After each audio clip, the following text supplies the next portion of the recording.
for the sake of the show, are you gonna just re-ask the question over again? Now we live now, just so you know. I think we're gonna just keep it pushing because we already heard. And we back. And we bike.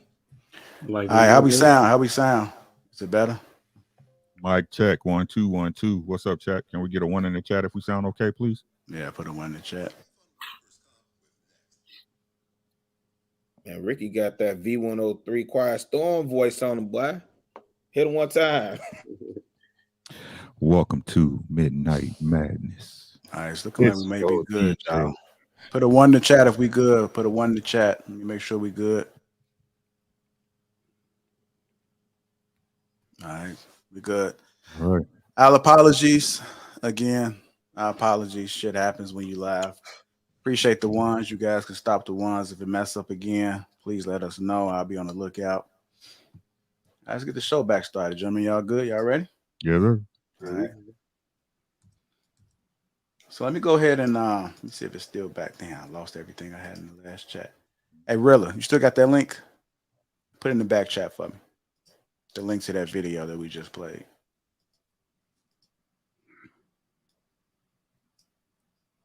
Let's get the likes back up, y'all. I know y'all liked before already, but let's go ahead and try to get these likes back up. So I know you did it on the first video. Do it again so we can make sure we get it back in rotation. So hit that like button again. We're going to continue the show. We still got a great show ahead of us. Appreciate you guys' patience. I see the 1 in the chat, so it look like we good. Let's keep our fingers crossed. Just keep our fingers crossed. So y'all got to make sure y'all come out to the live show, man. Tickets are going on sale this Thursday. I'm giving y'all the heads up now. Tickets going on sale Thursday for the live show in Atlanta. It's going to be epic. It's a 2-day event, and we're gonna have a nice time. It's going to be something special.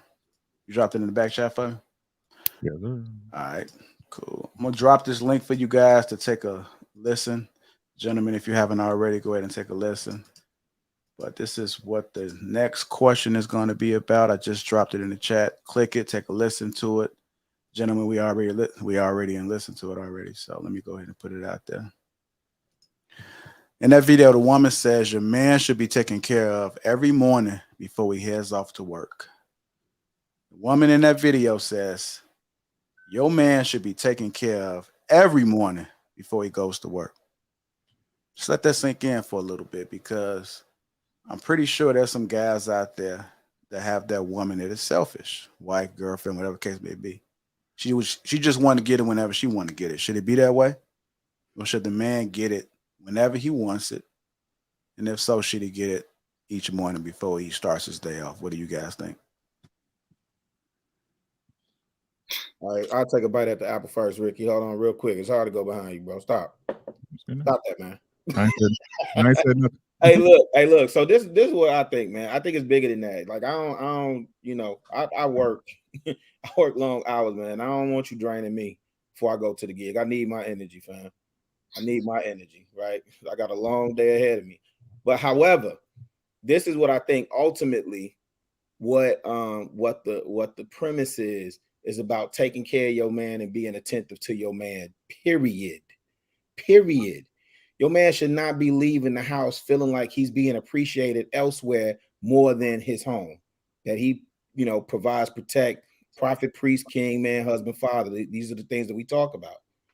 He should go out of that house and he should be sent with the love, the care, the admiration, the respect that is due to him for what he's about to encounter in the world, dealing with society at large, dealing with things on his job, so on and so forth. So for me personally, I didn't look at what she was saying in the literal sense. I looked at it because I was also looking at the comments and how those women were roasting her. And I was like, y'all really don't get it.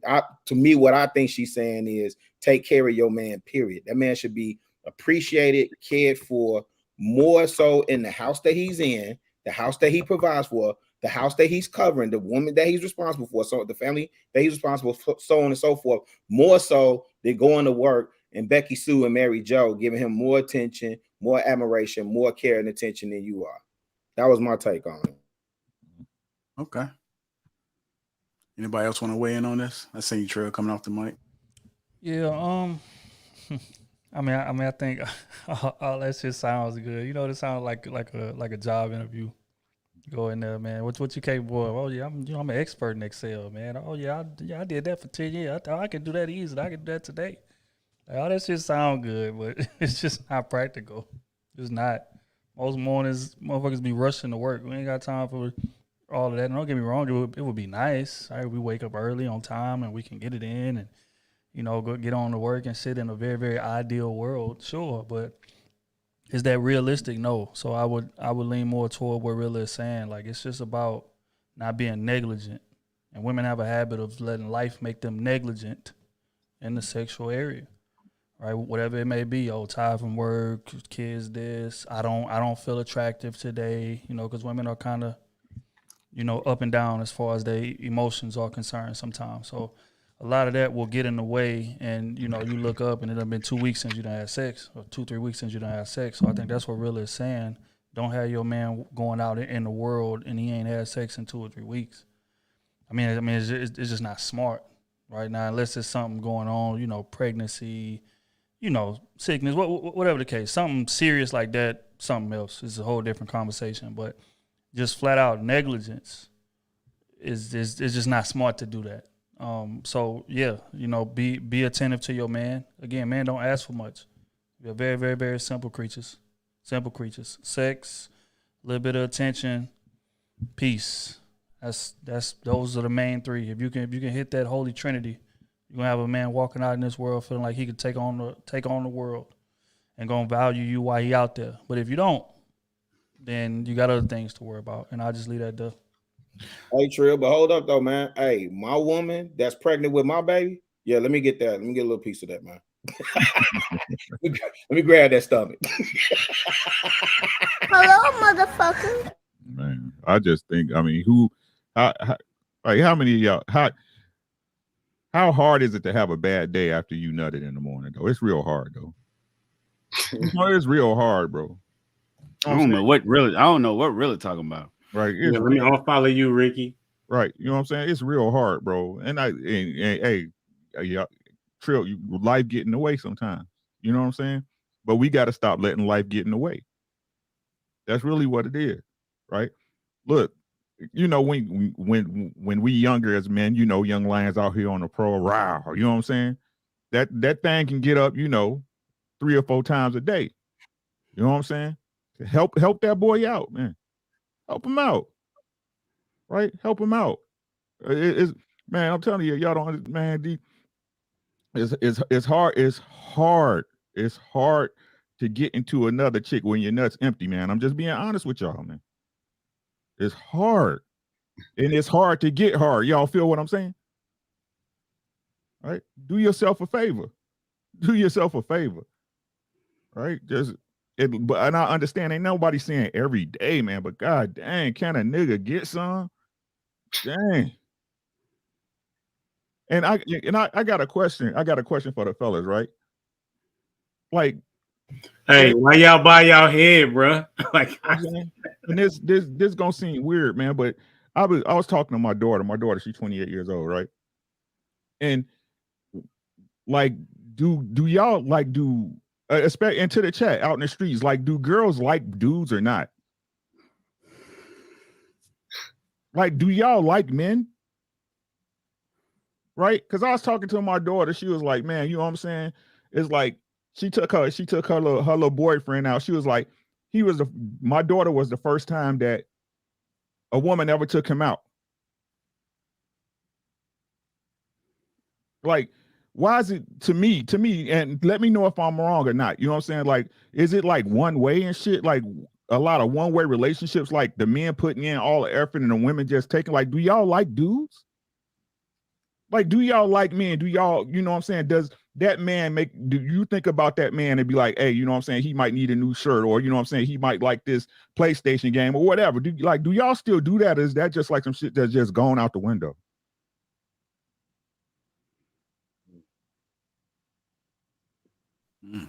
Wow. You ask, man. I don't know, man. Are you asking us that question? I'm asking everybody, bro. I'm asking everybody, because it seems like to me, man, it's like, and I understand the message that and this is just me preaching, talking about what I see, bro. It's like the message is, okay, 8-figure nigga, that's my type, you know what I'm saying? It's like everything's one way, bro, but don't men like girls? You know what I'm saying? We like y'all. We let y'all know, hey, man, you looking good today, man. You know what I'm saying? You are check that. But like, do y'all like men? Like, do y'all want to be around men? Do y'all just want to take what we give y'all, you know what I'm saying, and then move on to the next, bro? Or do y'all actually like men? See, Ricky, I think that they just selfish, bro. Go back to programming. Like men are raised to, you know, and taught how to treat a woman. Women are taught what to demand from a man. That's just what it is, right? So their relationships typically follow suit with that. It's about what he can do for me. And then I reward him every now and again. Now, this is most women, but, you know, of course, there are some women who value reciprocity and different things like that, and those are typically the ones that are married. But, you know, for most women are literally programmed and raised to get what they can get out of a man. That's just what it is. And then I'll give him a little bit just to keep him, you know, honest, or keep him, you know, within reach or whatever. But the majority of the giving and benefit typically goes to the woman. So that causes them to be selfish. Yeah, they like men when it's convenient for them to. And then if it's not, then I'll just put you back in the toy box until I feel like taking you back out again. That's what programming did to women, and that's why it's so hard for them to maintain relationships. Like a lot of women be selfish without even realizing that they selfish. It takes like a man to be like, hey, well, damn, I done did this for you, this for you, this for you, this for you. What have you done for me? Like, what is the benefit of me being here? And then when you ask that, then they ridicule you for being broke, or ridicule you for, you know, men think they women these days. Like that, like they ridicule you like that when you get the demanding or asking what it is that you bring to the table, quote unquote, or the benefit that you bring to my life. Because again, it's programming. They've been programmed to get what they can get from a man, and men have been programmed to give them what they want, which is another thing. So, yeah, all that plays into it, bro. I'm just saying what I'm seeing, man. You know what I'm saying? I got mine. You know what I'm saying? I'm just talking about what I see. And another thing I wanted to point out right before we move on to everybody, and I apologize, y'all. I just got to get this off my brain because it's been bothering me. You know what I'm saying? Like you see in the clubs, whatever, women going to female strip clubs, women dancing together, heating each other on the butt, pumping up on each other, bro. Like, I understand, and we understand it because we men, we like looking at y'all. You know what I'm saying? But if that was a bunch of dudes, it'd be taken a different way, right? I don't think it's cool. I don't think it's cool. I think y'all have this generation of women, especially these young ones now, y'all have a weird, extremely weird sense of sexuality. Right, I think it's an extremely weird sense of sexuality. Right, it don't look right to me. You know what I'm saying? It's like, man, it's just y'all weird out in these streets. That's all I got, man. This shit is just weird to me, man. I'm sorry, bro. I apologize, folks. No, you all good. You all good. Shout out to.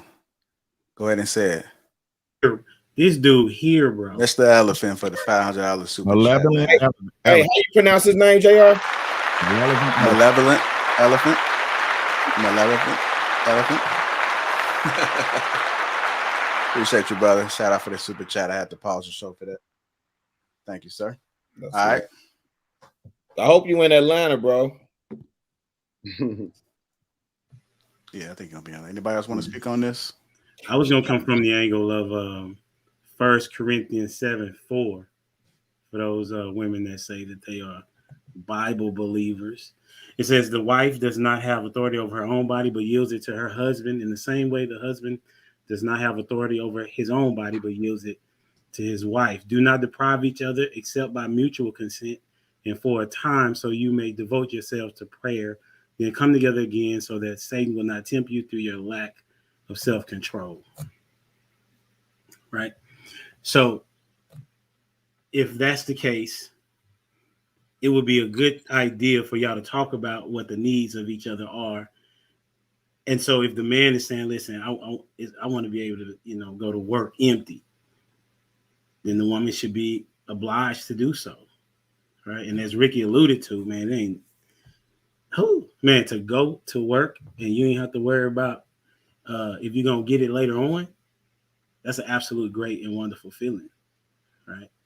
And so I would say that she's onto something, but at the same time, you know, sometimes it's not going to happen. But there should be a conversation as to that this is what I would prefer, or this is what I like. But at the same time, it goes back. It goes the same extreme as to the woman as well. Hey, if she want it, then you're gonna give it to her. But most men always want to give it up. So that's my take on it. All right. What's going on, Rio? Welcome to the show, brother. We What's dropped the link happening, in. brother? Yeah, we dropped the link in the Rio. back chat for you. Let me drop it because you ain't gonna see it. You should see it right now. So we just commenting off of this. Got it. I got into a little. I got it earlier today. I got one of my followers sent me that message. I thought you were about to say you got some this morning, earlier today.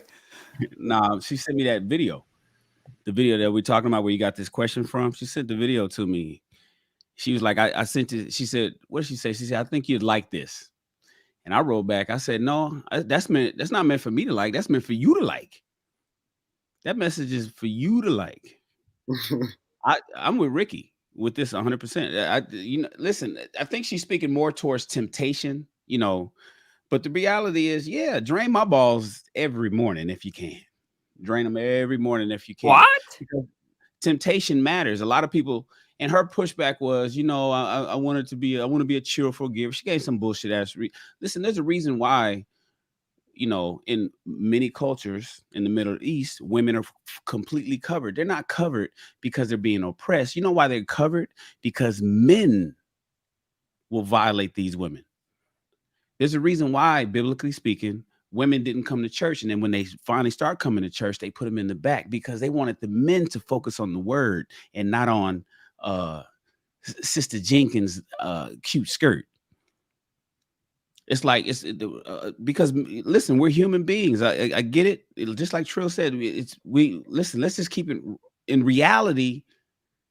Men are men. And they're going to do what they do. And sometimes it's other guys, and sometimes it's you. And sometimes you'll fall into temptation with somebody that you otherwise wouldn't want to. What do you do to mitigate that as much as possible? Remove the sexual desires. In the army, you know what they used to do to the army back in the 70s?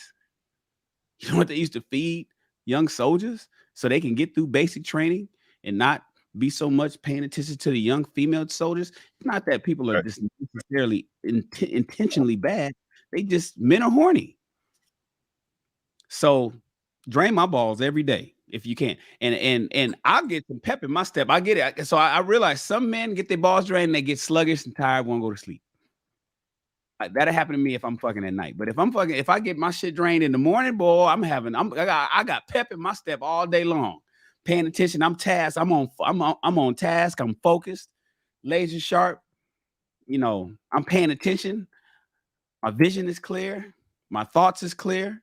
And I ain't thinking about, there ain't going to be no Me Too. I'm not getting Me Too because such and such wore a mini skirt to work that day. That ain't happening, man, because shit, that temptation has been fleeted. And then right around the time I get home, it's going to come back. After 8 hours of fast-paced work and doing what I'm doing all day, right around when I get home, my wife is right there waiting for me. Because all that stuff, what she drained me of that morning is back by 5 o'clock after I get through rush hour traffic. So you need 2 a day. Yeah. That'd be nice. That'd be nice. Because the way she was talking about just drain your balls, I don't think she was talking about sex per se. But morning sex is good too, But I'm just saying, sometimes it's just a quickie. Like rush hour, you're late for work, but shit, it don't take long. I'll be cool with being late. Just saying. Yeah, I'm all right. I'll be late. There's certain things we can be late for, right, humble dad? You know what? They'll just have to wait for me to get there. We supposed to be salaried anyway, so it ain't like we got to punch in. All right, Rio, what you got on this, brother? You want to chime in? I watched the video and I think what she said was beautiful. I mean, literally. I mean, if this is the attitude that she takes toward preparing her man for the day, I think she has the right idea. I see successful relationships in her future. I mean, seriously. So I got to take my hat off to the sister who even, you know, came with that dialogue. What I will say is, thinking about how my day starts, I'm like, okay, you wake up sometimes with that stress on your mind automatically. I know what's ahead, and I know what I got to tackle, and I know what I got to take care of. She's taking the edge off that from the break, and I'm starting the day. I mean, with my thoughts and my spirit just in a positive space.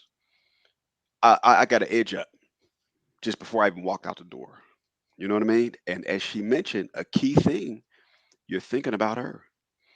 You know what I mean? You're thinking about her, and that's where she wants your mind to be. Automatically, I'm thinking if she's coming with that type of energy in the morning, then I got to rush off to work. I'm thinking about how I can reciprocate that when I get home.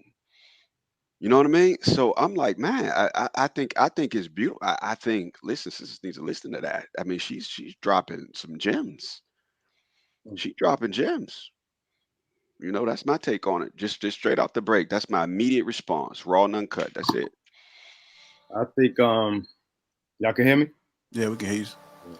I think what she was trying to express was a general idea that women should take, that you should be your man's sexual fantasy, or at least have the energy or the intention to appear as such.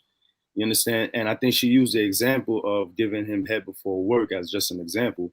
But there's many things a woman could do to enhance her sexual dexterity and how she could please you and how sexual she actually is. You don't want, no man wants a woman to be forcing it. So, you know, how the relationship begins, who she is. If she's suffering from any sexual traumas from her past or childhood that deters her from being as sexual as she, you know, should be. There's a lot of things that go into a woman's or a man's sexual nature, because a lot of us have sexual traumas too. But, you know, having long hours at work, a lot of things could throw off that sexual chemistry. But as long as the relationship has that euphemism within it, you know, feeling, you know, sexy and young enough to be sexual towards each other is something that has to be worked on. And I want to stress that you could be the freakiest of freaks. If a man decides to cheat on you, there's nothing a woman could really do to prevent it if that's who he is. You know what I'm saying? I think, you know, if you're a man and, you know, you're going to make a decision to cheat, a lot of men have cheated on women that really bust it open and give it up. So there's something about some men whose appetite is larger. So don't ever think that there's something anyone could do to prevent that. Because if that's the mind of that person, that's exactly what's going to happen. You know what I'm saying? But, you know, that's just my 2 cents. I want to ask this question. So because you guys spoke on it, right? You know, sometimes you may have an appetite and for whatever reason, that chemistry is not there.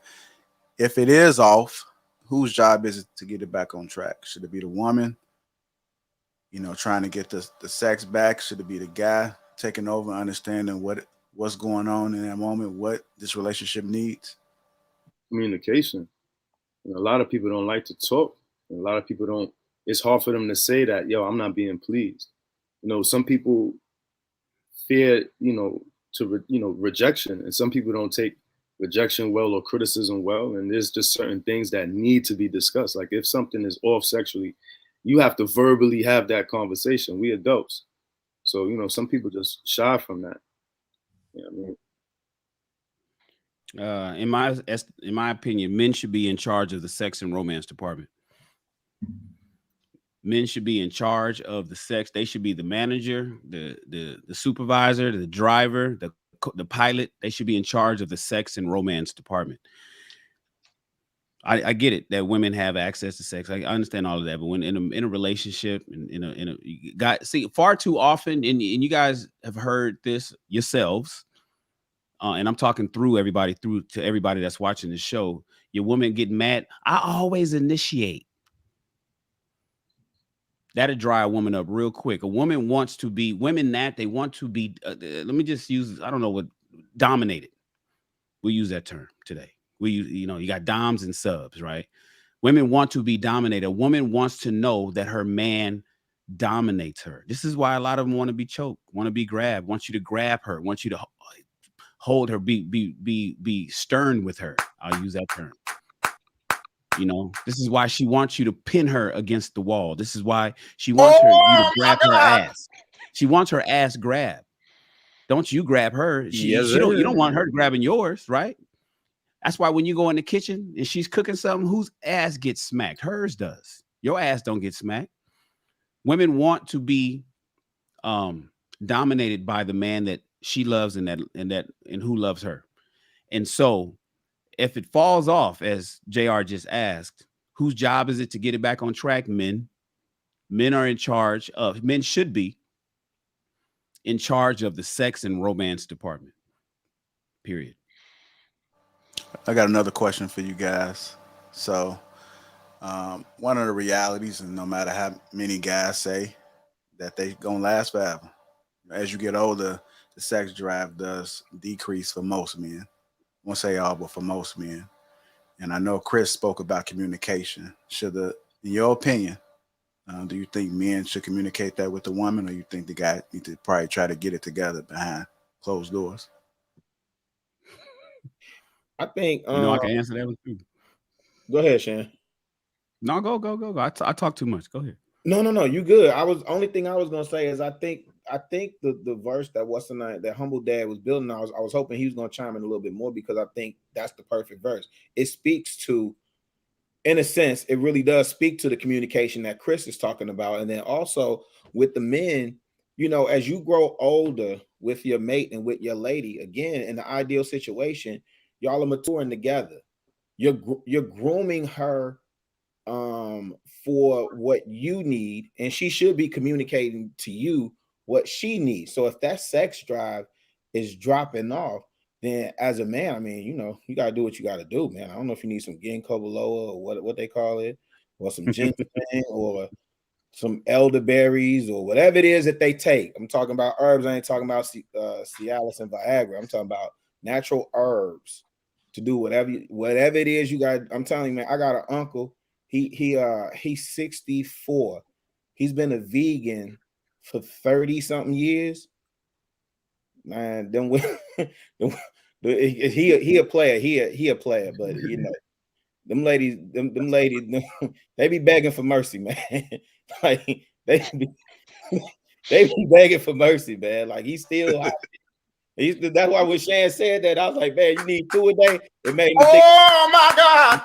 So I think the man, and it's possible, man, if we take care of ourselves, if we're, investing in our mental health, our physical health, if we eating right, if we doing the things that we supposed to do, and again, if we communicate and leading, protecting, covering, and guiding our women, then that really shouldn't be an issue, because ultimately, when you're with the person, Humble Dad's talking about person you want to be with, right? When you're with the person that you want to be with, when you actually come together, the act of sex is like, we use sex like it's scientific, but when you with your wife or whatever, man, that is the highest form of intimacy. And I'm just telling you, man, for me on the married side, sex is a lot better. It's a lot better on the married side. I had the boyfriend and girlfriend. Sex on the married side is a lot better, right? And so it shouldn't be an issue. Shouldn't be, for you to do what you need to do to get that thing right for your lady, if that thing lacking. I wanted to chime in. It's funny how men and women are in such opposition. It's almost like, when we are having sex, the faster we can make them come is a great thing. But when we come fast, it's really bad. It makes the sex bad. So it's funny how as we get older, our sex drive possibly decreases. But if a woman is in a healthy relationship, her sex drive may increase as they get older. What happens is, in our teens and in our early 20s, we produce semen every day. So the production or overproduction of semen makes you want to have sex. It gives you the actual urge to have sex. But after you like 30, 35, you start to produce semen every other day. So you may not require to have sex as often, but you become nastier and more efficient pleaser as you get older, as you learn more. So, intimacy can be really good, especially if you're communicating, and it's important to communicate those things. But men, we need to concentrate on our cardiovascular system and how our fluids and veins and blood run through our body and how efficient those systems work. so that we can stay sexually efficient to please our woman, you know? I think communication prevents misunderstanding. So if this is your spouse, I think that's something you got to communicate. It doesn't take the responsibility off you to take good care of yourself. I mean, in all capacities of health, sexual health, mental health, anything you could possibly think of. But sharing what's going on will prevent you from breakdowns of communication and misunderstanding. She may think, "Oh man, he just don't want me anymore." That could be so far from the truth, right? And the same thing going on with her. If you figure, "Hey, what's up with her? You know, why isn't she interested? She could have something going on down there that drive you crazy. You're trying to figure out what the problem is, and she hasn't communicated to you, and that's why you don't understand." So I feel like we got to be vulnerable enough with each other to be able to share when we're having issues that are really fixable. With that being said, you know, how we take care of ourselves, you know, on the inside, I think will reflect on the outside. You also got to keep that person interested, you know, and with long-term relationships and marriages and things like that, man, people seeing you every day, just showing up isn't enough after a point, right? You got to be able to kind of keep things going, keep the blood flowing, and keep things interesting, spontaneous, and various things like that. There's so many people out here that have what you call sexual dysfunctions, but are addicted to porn. Something's going on. You know what I mean? They're finding some sort of spontaneity through other channels, right? And I think that it's up to both people, both parties, to keep things interesting inside your home, and hiding anything that can kind of get in the way from you know, communicating properly and working towards whatever you have to um, accomplish to be better for each other over time because you're in it for the long haul. I think you're just in the way at that point. Talk about it, fix it. There you go. All right. Everybody good on that one? Okay. Hey, I'm big on health and fitness. Yeah. If you guys have any tips, I've been seeing fitness, eating right, staying away from porn has been suggested on the panel. Communication. I guess it's better to speak up, even though it may not be what she wants to hear, but at least you spoke up versus not saying anything, because that leaves room for assumptions. So I guess that makes the communication better. If you guys have any more other ideas, then put that in the chat so that the men. Watermelon juice is really good for your sex drive and stuff like that. Is it? Fresh watermelon juice. You should make it yourself. Make sure it got seeds in it. And it's really good to add some key lime or maybe a little ginger when you mix it up. And turmeric. Right. Okay. I'm gonna start selling some juice on the side. Listen, man. y'all gonna have to put this stuff in the back chat, man. So what Dad say? You try to tear it up, huh? Yeah. I got a whole breakdown on the there's multivitamins that you should take. I have a whole breakdown on the age ranges that you should start taking certain things. But and it's good to take this extra stuff. Just remember, guys, stop eating fast food and kill the sodas. It's just that simple. If you don't start taking anything else, if you don't got time for the watermelon, if you don't have time to do anything else, that's putting yourself in front of it. But if you want to get from behind it, simply stop eating any place that has a drive-through. Stop you off work and you heading home and you hit that one drive-through that's on the way to the house. Stop going any place that has a drive-through, and stop drinking sodas. Start there. This is from a 50-year-old man. I'll be 50 in 2 weeks, in 14 days, on June 9th. So stop eating fast food and stop drinking sodas, and then you'll be all right in the sex department when you guys get my age. You'll be all right. But if you want to be great, there's more. But if you want to be all right, just do those two and you'll be fine. Yeah, see, I'm with that set up for that one, bro. You got it? Let's make sure it's in the back chat. Yeah, I got it, bro. I got it. Thank you for looking out, JR. I appreciate it. No problem, man. I know how it is, man. You seem eager when that. Oh my God. Anyhow, let's make sure y'all get the likes up, man. Also subscribe to the channel. We definitely appreciate you guys tuning in to King Talk. And right after this next topic, we will be breaking down the video from last night on the Kay and Kayla Show. A young lady on there said men are fickle creatures, surface level and all the same. We're going to break that down. I'm going to play the clips just in case you guys didn't miss it. So don't worry about it. We'll make sure you guys have a good understanding as to what happened last night, because it was quite interesting. Quite interesting. Hit that like button. Let's break this down real quick. Men complain about women. Men complain about a woman who's independent and make more money than him, and also complain when a woman is dependent on him and ask him to provide. It's like you just good for nothing, huh? Is that a true statement? I mean, to me, I think it's just a balance, right? If I had to sum it up, I said it's the balance. I don't think it's one or the other. But what do you guys take real quick before we get into the meat of the conversation? I think women missing the point by a mile again. Men don't complain about you being independent. They complain with the attitude that often accompanies you being independent. I'm not sure why that is so hard to understand. There's nothing wrong with being independent, but when you're independent to the point where your mindset is, I don't need you here.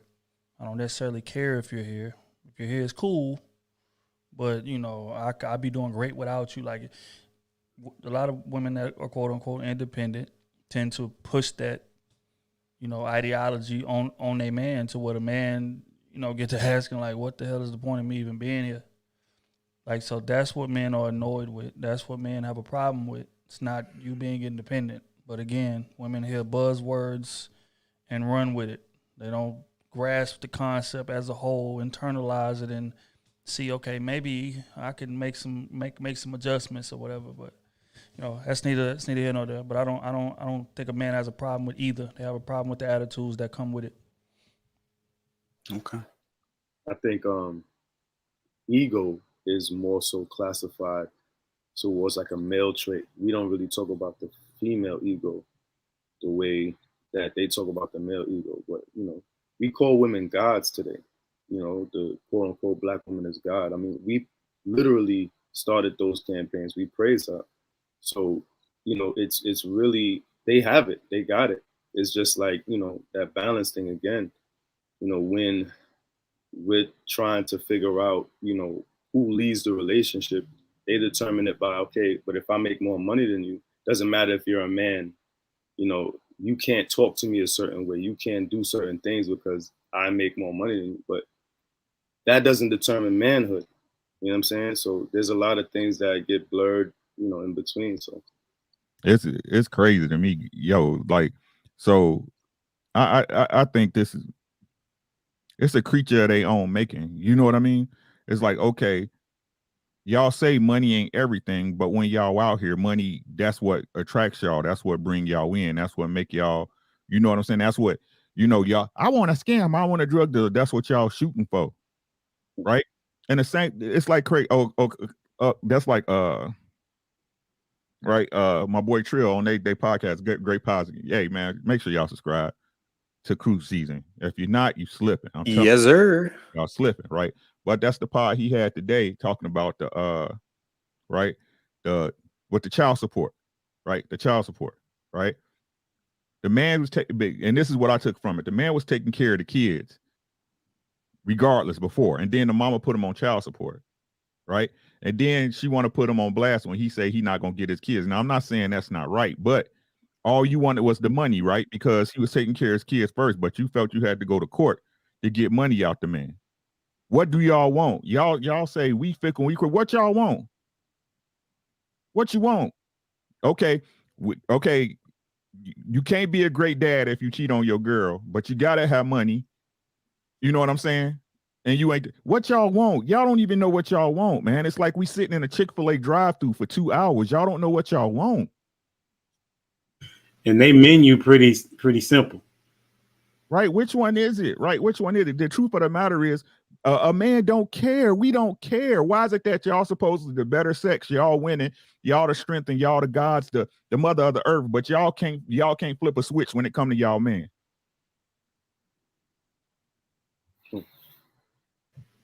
Where's y'all power at? Yeah. Nah, bro, a man don't care. We don't care about your money, bro, because we done said this on the show, I don't know how many times, that if a man, you with a man, he handling his business for you regardless. So why would that even be part of the conversation?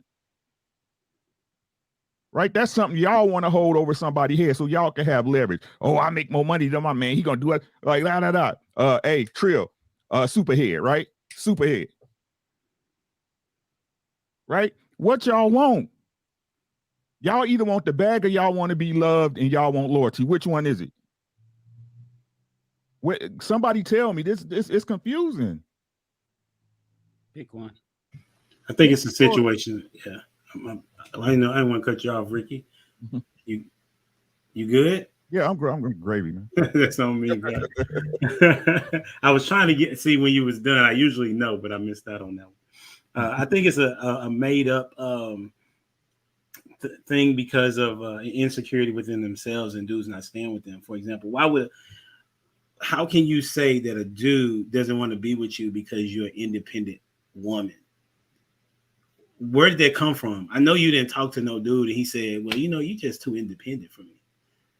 Like, that doesn't even really make sense. What it is like, as Trill said, like, you're so focused on how the relationship is supposed to be operated, and you think that you are supposed to be the lead as opposed to the helpmeet, right? So you don't understand position. You think, as Chris said, you think because money is at the forefront for you, you think that that puts you at a higher tier, right?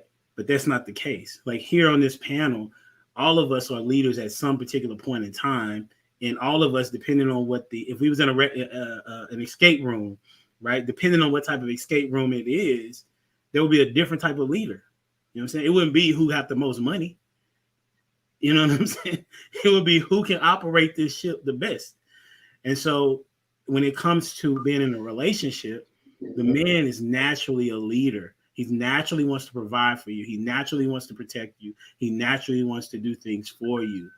So you being independent, then that means you need to be by yourself. If you're independent. And then on the flip side, I don't remember the other part that she said. It kind of seemed to contradict themselves. But I really believe that there's an insecurity because there is a situation where someone's not choosing her as a wife. Yeah, humble. That the other part of that was that she say men complain about it having to provide too. So they complain about them being independent, then complain about having to provide for them. So a dude would say, you know what? I just don't feel like providing for you. It don't even work like that. It don't even go like that. That's what I'm saying. That's why I said it's a mythical creature that has been created because of the insecurity that particular woman has to say, well, the reason why I haven't been wifed up is because they can't handle, they can't deal with an independent person, and they also don't want to provide for me. That doesn't make sense. If you got money and you're independent, why are you saying, well, I need somebody to provide for me? Right, what you talking about? It don't even work like that. Like my wife don't gotta ask me to pay no bill. Baby, you need to what? I get insulted. I would be insulted. I'd be insulted. Like what? You know, whatever. But hey, man, y'all do what y'all do, man. Y'all do what y'all do. Y'all can have it. Y'all do what y'all do. A lot of modern women who want old-fashioned concept of a relationship, but they don't know how to be an old-fashioned woman. They don't know how to be, they losing the idea that the feminine nature of a woman is very powerful, and it's a very valuable thing to society. And what they offer as being gentle and kind and nurturing is so strong. I was talking to my friends the other day. I'm like, here it is. We celebrate the death of certain men, but we mourn some of the most toxic men that is around. And here it is. These are your sons and brothers and husbands. And we've never seen 500 women get together on an anti-violence campaign. We may never even see 200 women get together to say, yo, we want y'all to stop killing each other. It's almost like we don't see that. And the way women use their sexuality and have weaponized it to get what they want, rather than using it to steer men to, behave better and be more responsible. They have that power, but that's also something that's really not talked about. It's a deeper topic right there. You know what I'm saying? Man, Chris, you know what's wild, bro? That when you just said that, I thought about, you know, them not wanting to go to the anti-violence campaigns. It's probably because of guilt. So if we're gonna be honest, let's get down to the root of where most violence, I'm talking about in our community, stems from. Mm-hmm. It's not money. It's not because we ain't got none. So it's like, what does this stem from? What do most fights stem from? What do most shootings stem from? Like, if you research the murder like down to the root cause, or research the fight down to the root cause, who's to blame typically for that? And that'll be the answer to your question. Hey, look, you know what, Trill, to your point, I know other platform people hate when I bring up movies, but to your point, exactly what you alluding to, if you go look at Boys in the Hood, you look at how Furious Styles raised Trey. Trey wasn't finna be caught up in none of that. That's a fact. Mm-hmm. And technically, Ricky probably wouldn't have been caught up either, but Doughboy definitely was, and Ricky got caught up as a result. But what's the common denominator? Because you see people coming out of a particular type of single parent home, and the emotions run high. You can't think, you can't process stuff. You're not moving logically. You strictly on them. I see it at the crib all the time. These young boys, you know, going out, dumping on everything, hitting everything but the ops. Well, why you do that, man? They said something about me on Facebook. They went on Instagram and made a video about da da da da da. So you go out and you cause all this havoc and mayhem, and for that, like that's absolutely insane to me. Absolutely insane. So great point on that one, Trell. I often bring up the movie Chirac, directed by Spike Lee, which, you know, it was a, you know, rival gangs. Nick Cannon starred in it. Rival gangs that, you know, they're fighting each other in Chicago. They're murdering each other, and that movie was based off of a true story of an African village where the men were fighting, and the women of opposing tribes, they got together to refrain sex from the men. They refused to have sex until these men started to treat each other better, the women and the children, and started to organize society better. So these young women in Chicago, the girlfriends of the rival gangs, they got together, and they was fine as hell too. This movie was bad too. They got together and they all refrained sex from these gangsters and used their sexuality and weaponized it to bring peace. You understand? And this is a metaphysical approach to dealing with the power of the womb man. You know what I'm saying? There's so much power that they have. They don't understand. We do everything for them and because of them. I try to tell them, bro. The game not gonna get right till the ladies get right. I keep telling them. If you want to study the condition of a society, you have to look at the woman. So, man, I don't understand this. Like, I think we alluded to this. Like, submissiveness gets you much more. Mm-hmm. I mean, a submissive woman gets everything, as opposed to a combative woman. But like, humble dad, just, and not to cut you off, but not even because I know people get triggered by just feminine. No, I'm gonna go with submissive. Well, this is what I'm saying though, because the feminine is their innate nature, right? And we can't. It's a struggle to get that. Why? Because they too busy trying to be strong, independent Black woman. Let me tell you something, strong, independent Black woman. Strong men don't want you. I'm not trying to match strong with strong, right? Yeah. I want my compliment. I want my helpmeet, man. The compliment to my masculine is your feminine. I don't need to match strong with strong. Get more honey. You get more flies with honey than shit. I'm just saying, bro. Like, the truth of the matter is, I've been telling y'all all this time, man. Like, the game is rigged, bro. They got everybody fighting against their nature. This is not what we supposed to be doing at all. I also just want to acknowledge the fact that she clearly doesn't understand men. And I think that's oftentimes the ones who are making these bold statements. They're having problems understanding something so that they come up with a conclusion about what's going on. And sometimes it's so far from the truth that it's ridiculous. And then other people take that same dialogue and they run with it too.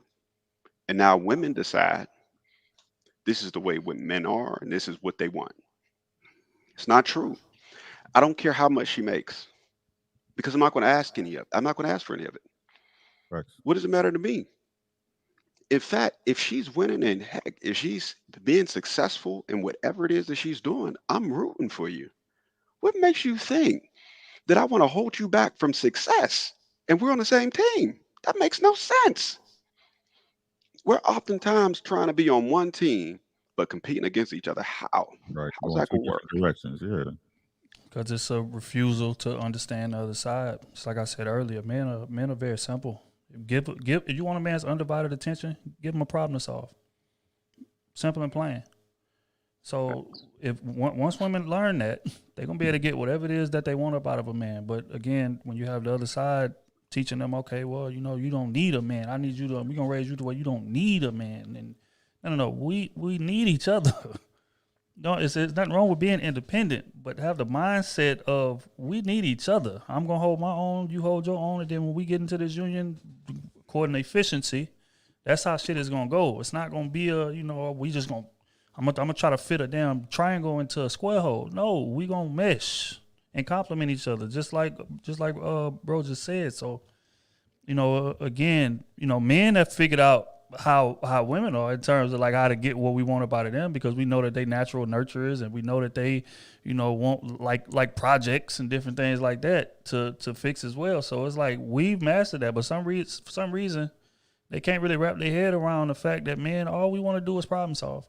So if you are essentially what you're doing, you turn into another man, and to be with us, that's gonna clash. That's not gonna get you the desirous hope. Say, Trill, let me ask you, when you talk, because I think they need to understand what you mean by problem solve. Like, what is the problem? What's an example of a problem that they could give us? Because we don't want them to be the problem, right? I tell you what, man. Shout out to April Mason. She gave a super dope example. She was at this Rick Ross event. And she said, they was like calling women on stage or whatever. And they called like 3 women on stage before her, and they all just walked up the steps by themselves to go present their award or talk on the mic, whatever the case may be. April Mason, they called her name, and she walked up to the bottom of the step and turned to the man like and stuck her hand out. 4 dudes jumped up to go run and help her up the steps to get to the microphone. That's the example of what I'm saying in terms of problem solving. If you make a man feel needed, because men, we have an innate nature to just solve problems, especially in regards to a woman that we love. If we deem her having trouble with anything, we diving in head first to fix it. That's just how we wired. So as long as you can like understand that concept, you're not gonna have a problem with men. But if you trying to be a man, then you're kind of putting us at odds with what it is that we want to do. Then it's going to turn into, okay, we dick measuring now. Because that's what happened when 2 men are in a room. We are dick measuring. We're going to see who the strongest. We're going to see who the fastest, who get the most money. Like, we are competing with each other. We are clashing until dominance is established. So if you have that mindset, you're going to get that same type of interaction with a man. So that's what I mean. Like, women just need to take the time to just understand like how to appeal to what a man wants to do anyway. And they won't have as many issues as they do with us. I agree. All right, let me go ahead and get through these couple super chats real quick. Lioness said, welcome to my fellow Brooklyn Knights. Ricky, most women like the idea of a man, but in reality, most women just in it for themselves. They selfish. I have to acknowledge this one again. Mr. Elephant, the $500 super chat. Appreciate that. T the Goddess. Home turf right here. Peace to the gods. 1999. Shout out to you, Lady T. Jess became a new member. Shout out to you for going green. Green gang in the house. Congo English. Trilla and Ricky. Godspeed via JR. All right. And $5 baby Zaddy says, I think we men spend way too much time trying to solve women's problems. Stay focused, fellas. He tried to keep us on task, huh? All right. Well, it was a great show. Well, before we get started, let's get them likes up, y'all. How we looking on the likes, brother? They bogus on the likes, bro. They bogus. They All bogus. right. Let's have a moment of silence right now for the likes. For the likes, y'all. Let's get the likes up, y'all. Let's get the likes up, y'all. Come on. Let's take this moment right now. Let's get these likes up. About to be ready to get into the meat of the conversation right here. That's what y'all been waiting for, right? Go ahead. Get the likes up. Get the likes up. Yeah, get them likes up. Gonna kick it off, y'all. Yeah. Just fuck with y'all. Get them likes up, y'all. It's Trill. Like one of the songs I heard in Houston. Be a motherfucking problem. Trill, get my shit ASAP. Like Tip said, nigga, give me my damn shit, nigga. I've been waiting for 3 damn months. Ain't got my shit yet. I'm about to punch you in the gut. All right, go ahead. We good. Hey, go ahead and sit on that tea, man. Every time you come up here, you want that tea, man. Man, he talking all that shit. He still ain't sent me no Eddie yet, man. I told him to send me the Eddie. Don't give him nothing until I get my charger, bro. Y'all need chastisement. The chat need chastisement, bro. I'm about to throw your charger off my fucking balcony. Keep on humming that. The chat need chastisement. Y'all need chastisement. Now, when this sound was bad, all y'all had something to say in the chat. All 700 of y'all, 0, bad. But y'all can't hit the like button. Come on, y'all. Come on, man. We got a good freestyle for y'all. It's an exclusive Lapeef, the first track on Lapeef Records. If y'all get them likes up, I'm telling you, we gonna let y'all peep this shit. Lapeef Records. You know what I'm saying? It's gonna be crazy. Humble that on the goddamn track too. So you know it's crazy. You know it's crazy. Y'all scared your niggas. Get them likes up, man. Shit, y'all ain't hear no super chat. Get them likes up. There you go. Logic, right, get your chat niggas together. Logic, get them chat niggas together. Hey, bro, don't talk about chat niggas. Chill, Rilla. Look, chill, bro. You trying to come with that smoke, man. Y'all get your chat niggas together. All right. We're going to go ahead and get it started, y'all. So it was a great show last night. Shout out to Kay and Kayla. They go live every Monday at 7:30 Central Time. So they had a great show. And they had a couple guests up there. They were great guests. They were very opinionated. They had their perspectives. And so I wanted to break it down. I thought it was very important. A good dialogue amongst the ladies. I know Logic was up there. Courtney Michelle was up there as well. And Lady T. So shout out to the team that was up there supporting. So we're going to break this down. Y'all ready? Anybody watch it? I think I asked that question already, right? Anybody? No? So it'd be our first time. I know Rella was in and out. So let's go ahead and get this started. Let me get the timestamp right up real quick. Hit the like button while we're waiting. All right, so we're going to go to the 1 minute, 25:41. Damn. 25. Let's start it right here. There we go. Might not have been like physically the person that you would have gone for, at first. But, with those conversations and getting to know a person, you can start to, change those views. Go ahead, Andrea. So I just wanted to say that men are very fickle creatures, and I don't think it's realistic to think anything different than that. As far as like people dating people for transactional reasons, like dating a person because they have money or dating a person because they're attractive, like I think that's the way that the world works. So I mean, I just kind of want to add my 2 cents on that. Men are very surface level creatures when it comes to physicality. Like that's just how they operate. Like, so I just want to add that. I'm going on mute. Do you know the difference? Hey guys. Look, I'm trying to say hi, Courtney. You just I'm sorry. I was in the gym. My blood was bubbling a little bit. I said, "What's going on, people?" Go ahead, Courtney. Let me go on mute. Well, let me ask her real quick, because she said men were fickle creatures. Do you understand the difference of a man wanting you for sex and wanting you for a relationship? All men are the same. They don't know what they want. If you look attractive, they're going to be attracted to you. They'll probably decide later on if they want to marry you. They probably decide they just want to marry you because you're pretty, and they're probably going to cheat on you when they go to the strip club for their bachelor party. And when was your last relationship?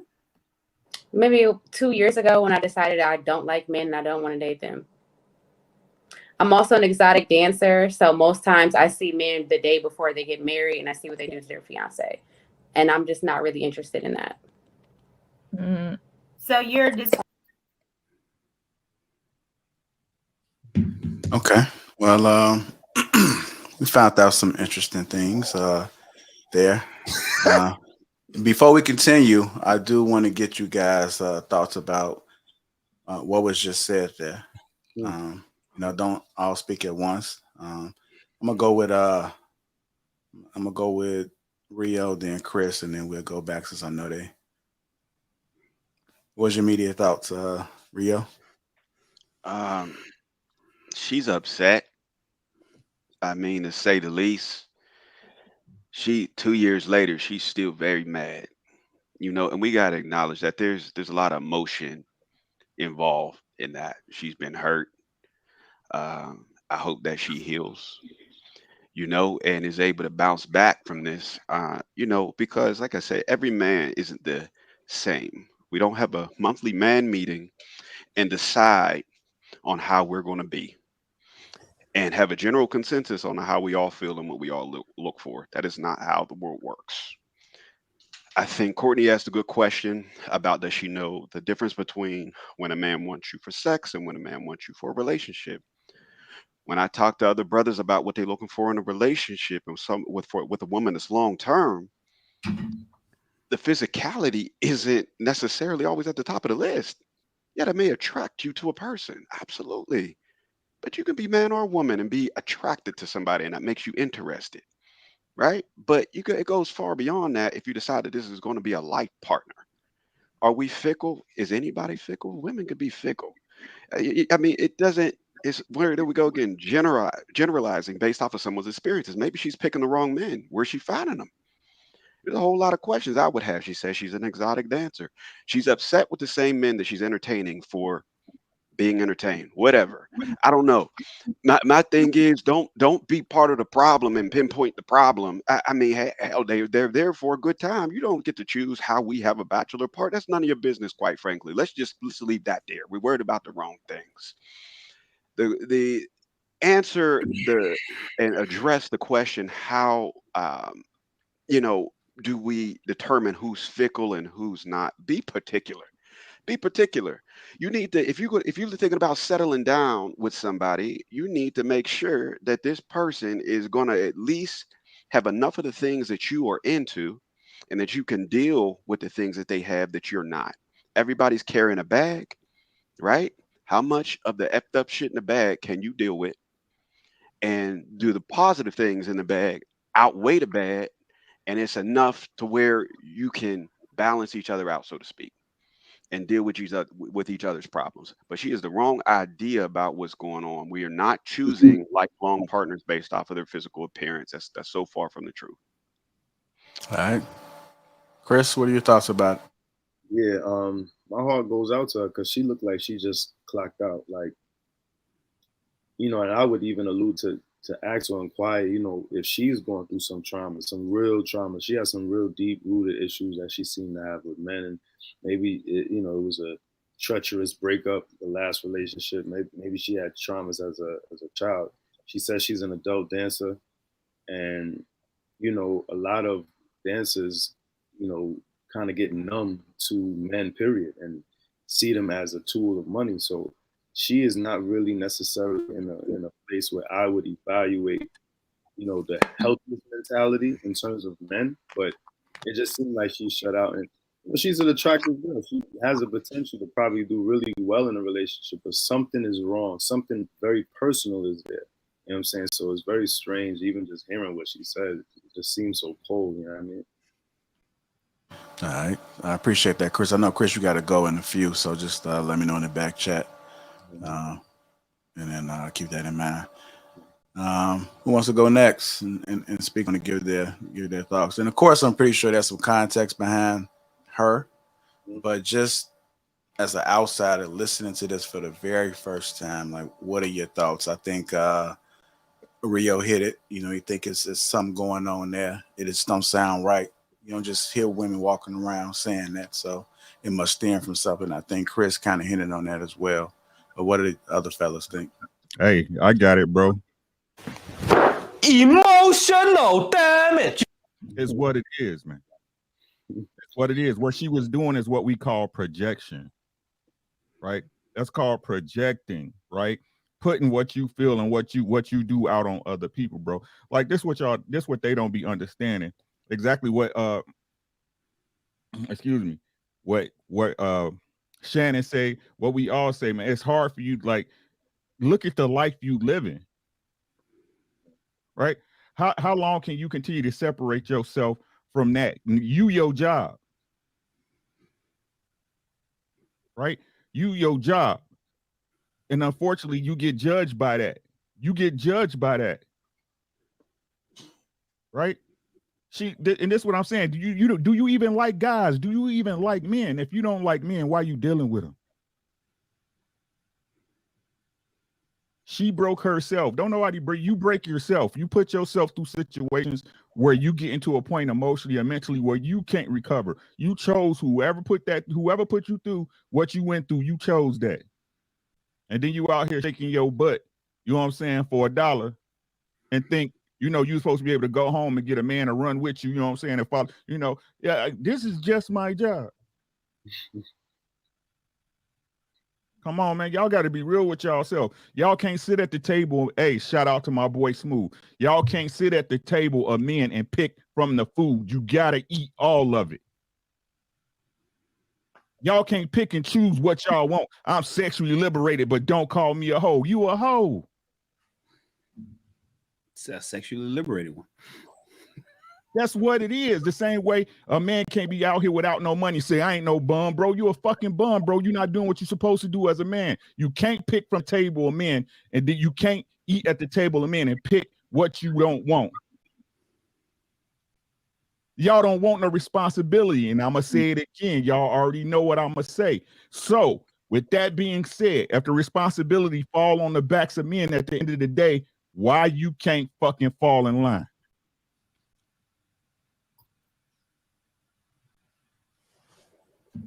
I'll tell y'all what my immediate thoughts was, because I was listening to her and then I heard stripper, and it just went left immediately from there, right? And don't get me wrong, like what people do for a living is what they do for a living, but the significance of that is environment.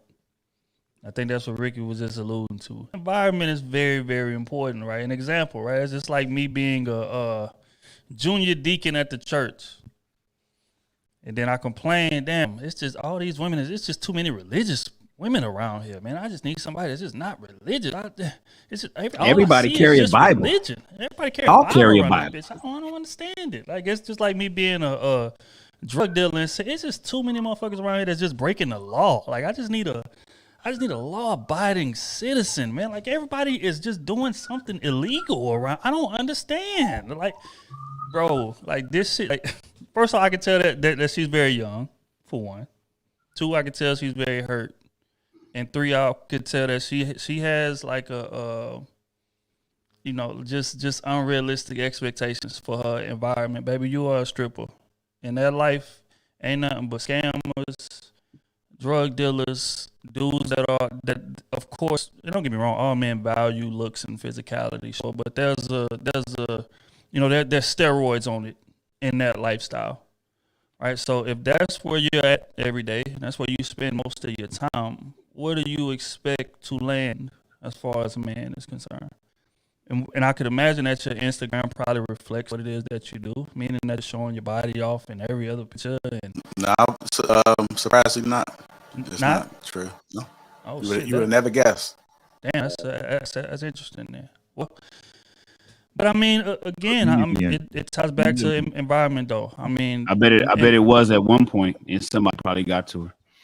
Nah, Probably. There's an OnlyFans or something. nah, shit chameleon now, but yeah, but we gonna get to it later because this shit get deep, nigga. Oh shit. but yeah. So I mean, just looking at it is just unrealistic. I think you know, if you want better results, you got to change your environment. You got to change your way of doing things. You're in a lifestyle where. Oh, they send audio. God Oh, damn. audio choppy. The fuck. Oh. I ain't starting this one though. We're gonna have to Courtney said better. Okay. Mic check 1 2 1 2. JR, I think your internet is fickle. It is some bad weather out here right now. I don't care. Come on, man. You out here. It ain't the damn internet, man. Well, your stream yours fickle. Some fickle, nigga. All right. I'm gonna try to get it they say it's good now. We good. Okay, we straight. All right, just make sure that it's consistently bad for y'all to say something, because y'all got me over here fickle.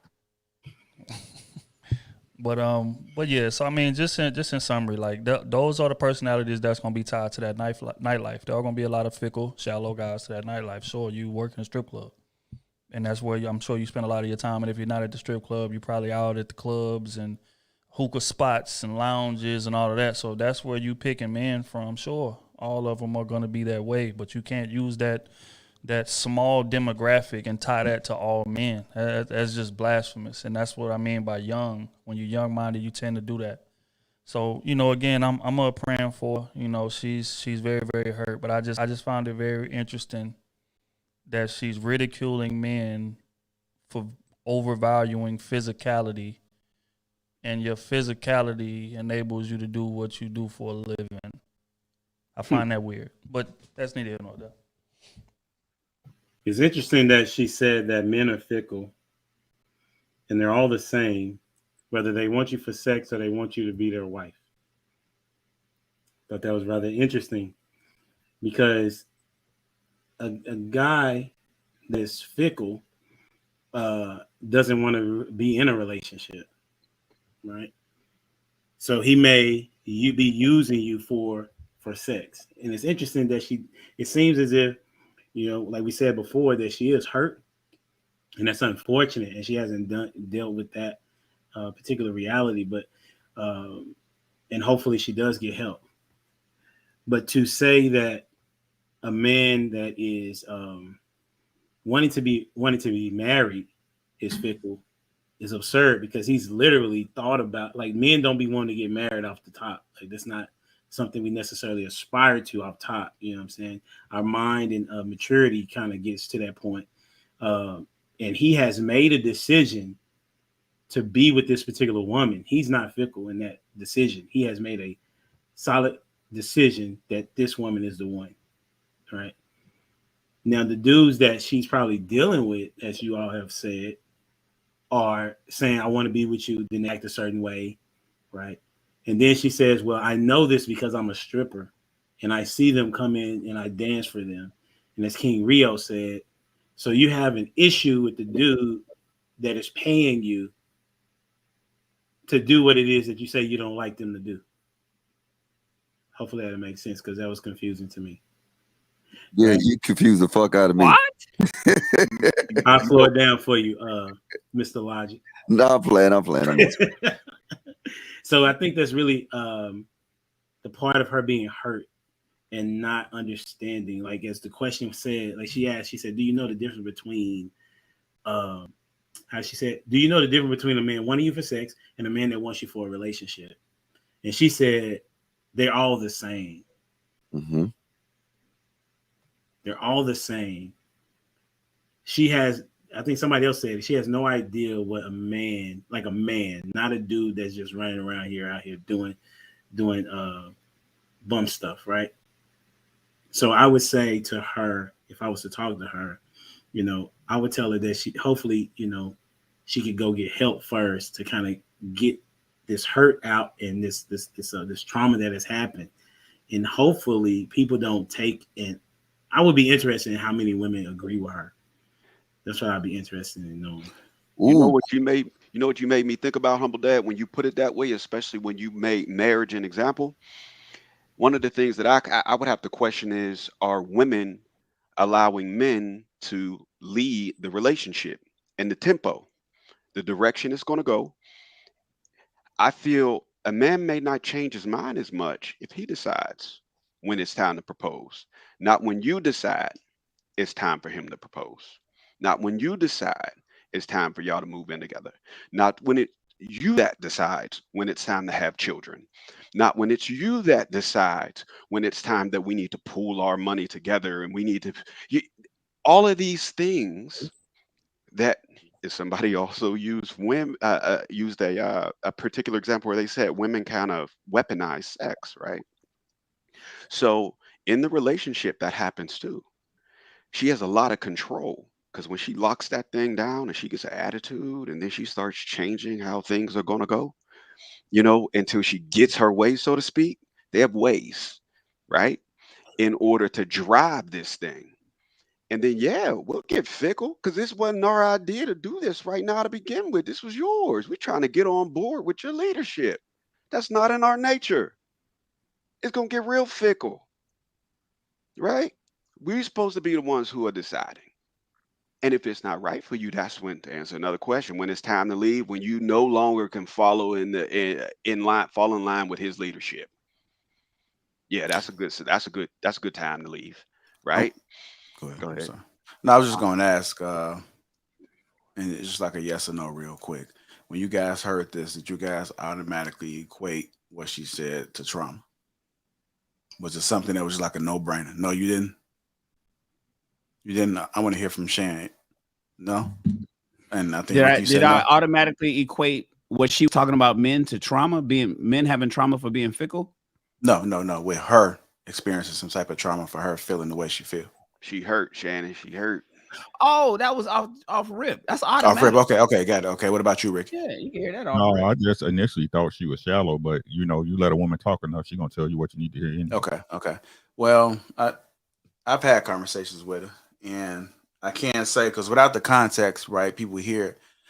We often have these discussions, and we often talk about how a lot of women need therapy, and they don't really realize they need therapy. But I can't honestly say that she has experienced some trauma.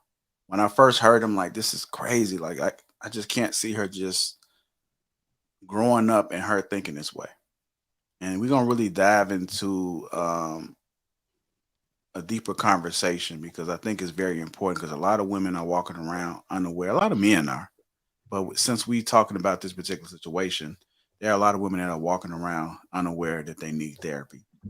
I think she's aware. I think she's aware of her trauma, though. I don't think that she thinks she's okay. I think she knows she. When the question was asked, Courtney, I hope Courtney kind of like I'm gonna go back and watch the show because I want to see what Courtney was saying because I'm hoping my girl Courtney kind of like don't you do it. It was a girl up there. Now I told y'all Logic tier list is unfucking defeated.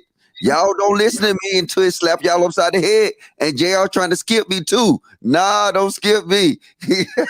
I got you. I know you use that, but we can hear what you said. But there are instances that I think is very important where men don't sign up to be therapists. Men don't sign up to solve your problems or try to understand you. Men don't have to understand you. There have been situations that I know of where women have trauma and the man see it. He sees it. He can, this shit ain't right. I'm not even sure if I want to go through this because I've been down this road before. I know how this goes. She's insecure. She's, looking at every other woman that's looking at me and complaining about it. I don't want to go down this road. And then it comes that conversation where she said, you're not even trying to understand. Men don't have to understand you. Some men don't want to deal with that shit. It's up to you to figure that shit out before you hop into that relationship or give the man an opportunity. If he discovers that you a nutcase, I don't want to say, that you a head case, it's up to him whether he want to deal with it or not. You can't be mad. So that's why I think a lot of women need to really speak with somebody or say a powerful prayer in order to get them on the other side, because some men just not gonna want to deal with it. Hey, CJR, just Oh, hold on. I'm next. See, y'all niggas love to skip me, man. That one like King talk. Goddamn fake ass King. Hey, look, I love y'all though. But look, I thought about this, right? And I got an unfair advantage. No, I don't. I thought about this. So I took this, Rilla put this definition in the background. Shout out to my nigga Rilla. So I took it, put it in the goddamn Cadillac, and I put that bitch in reverse, right? So I changed the meaning of it. And I changed it to lickle. Don't change, especially as regards one's loyalty, interests, and affections, right? Lickle, right? See, men are lickle. Because if a nigga was smashing his interest, you knew that before you got with him. If you met a nigga in a strip club because you're a stripper and he was tricking, what make you think he gonna stop tricking just because he got you? Their affections. Men don't change. For the most part, men don't change. When you meet him, the same nigga you met him in the streets is the same nigga he gonna be. So she just want to say fickle because she want to goddamn sit here and do some bullshit, say men ain't loyal, they got no interest, they affect. No. They are. But if they're interested in the strip club, and just because you get with, no, they still gonna be interested in the strip club. If they was a trick from the jump, guess what? You think that pussy gonna change him? Nah, it ain't gonna change him.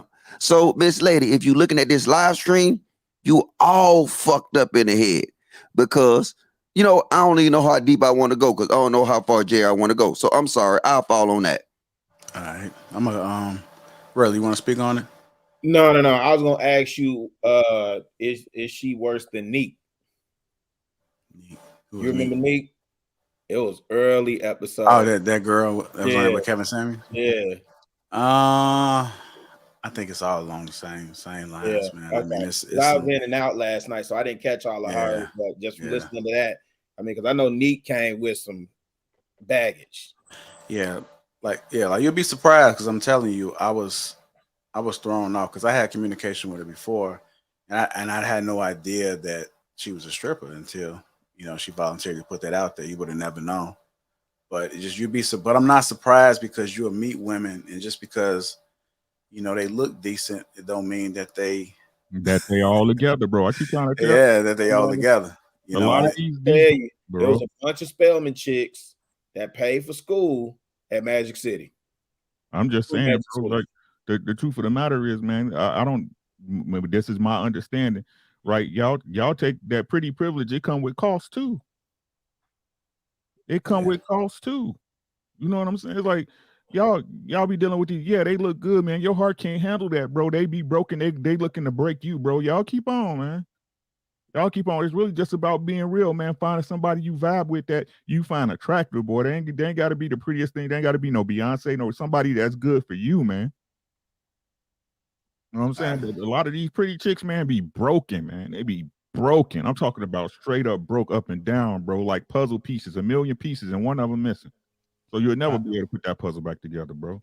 Yeah, I'm gonna go ahead and start coming through this a little bit more. I'm gonna skip a little bit to the 129 mark. So we'll go there. Here we go. Go right here. It's psychology. Women were able to walk before men when we were kids. Compromise.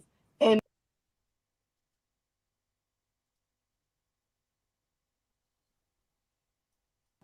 I don't But think now it makes it's this men. I'm So sorry, are what all you women the same? Are all women the same? say? Some of them, most of the times, yeah. Guys, you know, I don't know how many. I feel like now people are starting to wake up and not prioritize marriage. But for the most part, I feel like a lot of women are prioritizing marriage. They're allowing people to feel like they have to be desperate because they're of a certain age and don't have kids. So they're rushing into situations and relationships just to say that they're married or have a man, because having a man is some type of success. Like it's some type of like, oh, you don't have a man, as if it's to say, okay, well, I have an education, I have a great career, and I'm happy being a successful woman. So yeah, I'm not sure how many women feel that way, but I feel like now in society, women are getting to that place because we're naturally just more mature than men. So yeah. Where are you getting that step from? It's psychology. Women were able to walk before men when we're kids. It's scientifically proven that women are more mature than men. I've never seen that. It's a Wait, you've psychology. never heard that men are. I mean, but we've all heard that though. That women Yeah, you can look it up. It's scientifically proven. definitely. I think we hear a lot of We things that develop aren't- faster than they do. Well, mentally. maturity sometimes doesn't mean as far as development physically. It's a mentality thing, and I think we've been told a lot of stuff that statistically has not been proven. It's just been what we've been telling ourselves. Well, you pull that up and you put that in the back chat. You pull it up. Well, I'm not gonna get on here and debate. You don't have to. We can all agree to I'm disagree. really trying to be nice. We can all agree to disagree. We're not all the same person. So confused. I don't know why stripper got so. We're not all the same person. We I are am a allowed stripper, to and think I'm sure I different outlined things. We're not gonna. We're shame allowed to her think for being a different stripper. things. It's okay. Ooh, We're allowed to think where's the sound? What you call it? It's a mentality. And so if you think that all men are a certain type of way or you're attracting a certain type of man, it's usually because of you, and you are going to attract who you are. So if you're coming off like this, very masculine, very defensive, then you're going to be attracting someone that's not going to want to take care of you, want to be nice, treat you as you're treating them, which is obviously nothing. And that's the whole point. You're going to get treated how you treat people. And you've been already defensive of asking questions. No, you weren't just asking questions. You came in very, very defensive, asking me when's my last relationship, or just a variety of other questions because I said I feel like men are fickle creatures. I could tell that after I said that, you felt a way about that. Because I think so you're that's wrong. why I'm giving you the same energy you gave me. Well, because you're wrong. Men are not fickle creatures. Wrong is subjective. We don't need It's to. my opinion. We don't. Okay. We don't need to categorize all women as such, and we don't need to categorize all men as such. But if you're attracting a certain type of man, I feel like all men are fickle. I mean, we're all entitled to our own opinions. We This isn't are all opinion entitled, and we're all So- entitled to completely disagree. You see how she can never say, lady, you're fucked up. Even us men can sit here and say, you know what? Hey, Mr. Logic, you fucked up. Trill, you fucked up. Yep. You know what I'm saying? You see their ability not to sit here, and I know there's fake YouTube accountability though, but at the end of the day, god damn. Well, wait a minute though, Logic. You see, this is the thing. On these panels, when we having these discussions, when brothers get called out on stuff, well, I don't know how y'all are, but if I get called out on something, man, I'm literally sitting with that thing thinking about it. Oh, hold on. I don't know if you're gonna play this clip. We're gonna put you to the test. What about me being called out on something? Don't worry about it. You good. Just keep on going. Play the clip. No, just keep on going. No, but the point that I'm making is I'm sitting up there having the same thought as you. I'm looking at the sisters, and this is some of the stuff I be saying every Thursday. Like, yeah, dog. The brothers can sit up here and say, like, yo, really, man, you out of bounds, you out of pocket, or man, you gotta, at least entertain a different thought process on that, or whatever. Challenge me on whatever.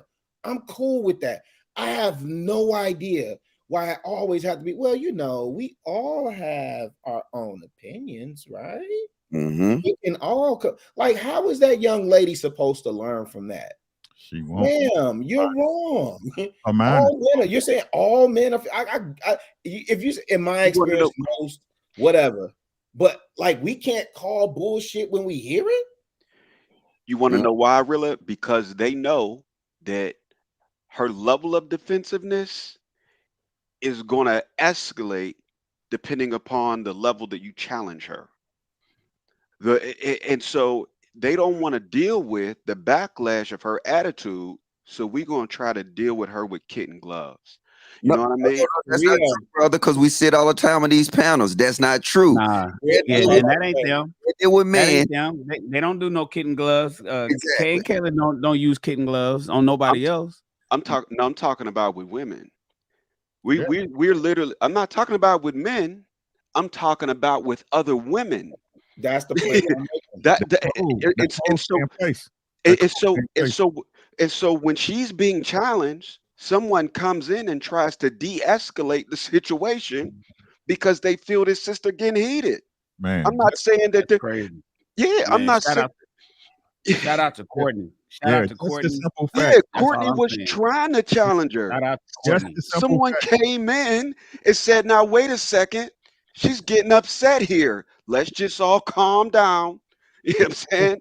That's what That's occurred. some bullshit. And what's upsetting is I didn't hear not one time. You know, Courtney even tried. I think she even tried to come in and was like, you know, not all women and not all men, and she straight up said all women. And I didn't hear no. I would hear all the time whenever I tap in to Lapeef Network on the multiple shows that I watch every week. People always talking about, well, you know what? I don't speak in absolutes, and you know, and we're not saying all women. It goes without saying, and you know, and especially women is quick to say, oh, you know, well, not all women is like that, but then we got just one woman. I think all men is like that, and it's just like, oh, okay, well, you know, you know, everybody has an opinion, and it's like, am I in a Twilight Zone? She's above reproach. Just the simple fact she told Courtney, you came in here asking me a question. Like, I cannot ask you a question. What you say, word is bond. That's what go. It's the absolutes for me. Yeah, because they get to be accountable if they feel like it. Men have to be accountable all the time. Bruh, I'm gonna tell y'all something y'all might admit she said. That's a quote. When Courtney had asked her, because you remember on the first clip, Courtney asked her about her relationship. She answered it. Then she came in more defensive when Courtney was like, you know what, this don't sound right about the men. I told y'all my tier list is undefeated. See, she answered Courtney question at first, but then when Courtney came in with, okay, well, this not right about men. Then she automatically said, oh, you're not on code. So she went in defense mode. Then when they was going back and forth, Courtney said something about her being a stripper, and then she tried to pull it back. You hear what she said? She said, oh, well, you don't make more money than me. So I didn't catch that. I didn't catch that. That wasn't right then. But how mature you got to be? But I'm a damn sure go watch it. Right. How mature? How mature do you have to be to take your clothes off? Yeah. Boy. Man. She said, like, for instance, like when she was saying that women are, you know, mature, she said throughout their life. And I'm thinking to myself, no, I said, it's actually, if you pay attention and if you even bother to read Psychology Today, like I do leisurely, it's boys and girls. It's true. Girls develop faster than boys, typically by 1 to 2 years, scientifically. And then we level out around age 23. Before both frontal lobes are developed in men and women. So if you're talking about boys and girls over at, you know, on the schoolyard and elementary and middle school, then okay, you got it to 1 to 2 years. But we talking about mating and dating. We having marriage conversations. We talking about strippers. Then yeah, let that shit. Can I drop the bombshell on y'all? The most fickle person in the world, by definition, is a sex worker. By definition, a stripper or a prostitute is somebody that change frequently. Change dicks, change shit in their mouth. It's what? Loyalty, interests, and affection. Ideally, she's defined herself. She's the fickle one. She's super fucking fickle. When you put that into perspective, she's a exotic dancer, whatever the term that she used. Could you be loyal to a woman that does that for work every night? I wouldn't date a woman who does that every night. That's the whole point. Why are you looking for a man? Why are you looking for a man with a profession you know ain't the average man or a decent dude gonna rock with? I don't care what nobody say, bro. You're a whore. Well, how do you guys feel about the actual question? How do you like? So the question is, you know, let's take it off of her, right? Because we can talk about that all night long. But the question is, men are fickle creatures, you know, which means are men wishy-washy? Do men like to change often, right? Are men surface level creatures when it comes to women? And are men and do men know what they actually want? And if they don't, and they eventually do, is there an age change? You know, what about the actual question that's We are scrolling not. across the We're not fickle. We're just not. The answer is no. We're not fickle. Somebody, I think Courtney said it, and she said it correctly. We're not fickle. Any brother in this room right now, if you got a good barber, you go to that same barber. You don't say, I'm gonna try a new barber this week. No. We loyal to that barber. He knows the cut. We build a rapport. This is our shop. This is where we go. We go to the same gyms. You get the same car on Sundays and Fridays. If you're a BMW guy, you get BMWs. If you're a Benz guy, you get Benzes. If you're a Chevy guy, you buy a Chevy. You don't switch to Ford? No, I never buy a Ford, man. Never. Mopar? Yeah, Dodge. I do a Dodge every once in a while. All right, so go ahead, Shane. No, I was just about to start busting joke. Like, what about football teams and basketball teams? See, I get it. We like, do men typically keep? You know, remember, I'm not big on professional sports, but have you guys all kept the same football and basketball teams today that you liked when you were children? Mm-hmm. No, and being so loyal that we'll even switch based on our players. And I'm gonna put it like this. I'm gonna put it like this to her, what she said, the physicality. She even wrong with that, because most men have a type. Most men, when it comes to the physical aspects of a woman, you have a certain type you like. You like a girl with a fat butt. You like her with a big chest, certain type of eyes, certain type of hips, certain sizes. So I don't know what she's talking about. She's hurt, man. She's hurt. And it could be a number of things. But like I said, I don't see, for somebody to do that type of job, this is my opinion.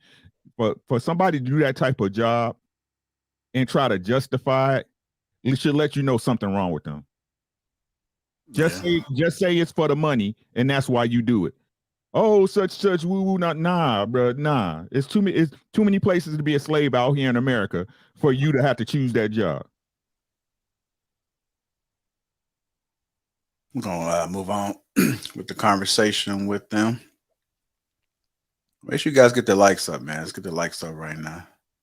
Man, I didn't mean to do that shit. Sorry, I'm all over the place with this shit. There we go. Let's get the likes up, family. We're gonna go ahead and go to the 202 mark.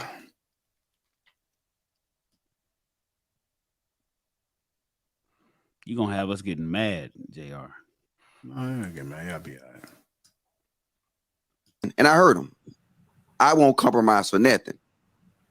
I won't do this. I won't do this. And I heard this. My kids. When you start getting stuff like that, I know it's a level of trauma. And I get it. Let me go back with that. I think he because I just want to piggyback on what you just said. I'm sorry to cut you off. Go ahead, man. I had a question for, I think it was Andrea, but this question is also for Tay. I have a question, and then I want to say something. In a perfect world, Tay, how would you, what do you want your end result to be? Whether it's, getting your degree, whether it's getting married, what is your end result of your happily ever after? What does that look like? It looks like me being able to pass down wealth and love to my children, and for me to die a happy woman, whether that's with a man or whether that's single. I'm happy right now. I'm happy. So no one else can bring me happiness but myself. And once I am happy, everything else will follow. So the only thing I'm chasing right now is a legacy to be able to pass down to my children. That's do you think that's going to be a little bit more challenging doing that along with 2 children? Would you like a helpmate? I haven't had a helpmate would as help. a husband, significant other to help raise the children and bring in the generational wealth to pass down. Do you think that's going to be a little bit challenging, you doing that alone with 2 children? Yeah, I think it'd be challenging doing that alone or with an helpmate. It can be challenging in both ways. Anything, any helpmate, husband, girlfriend, whatever it is.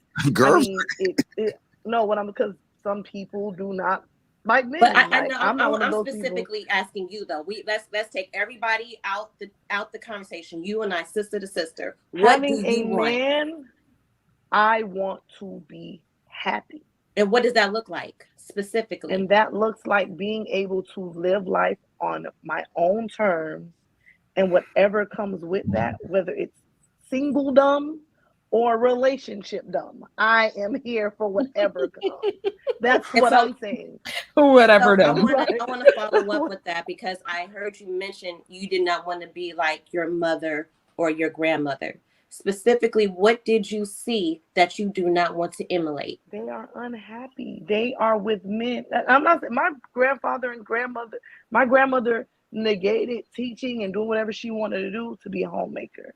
My mom wanted to be a dental whatever. She had me at 19.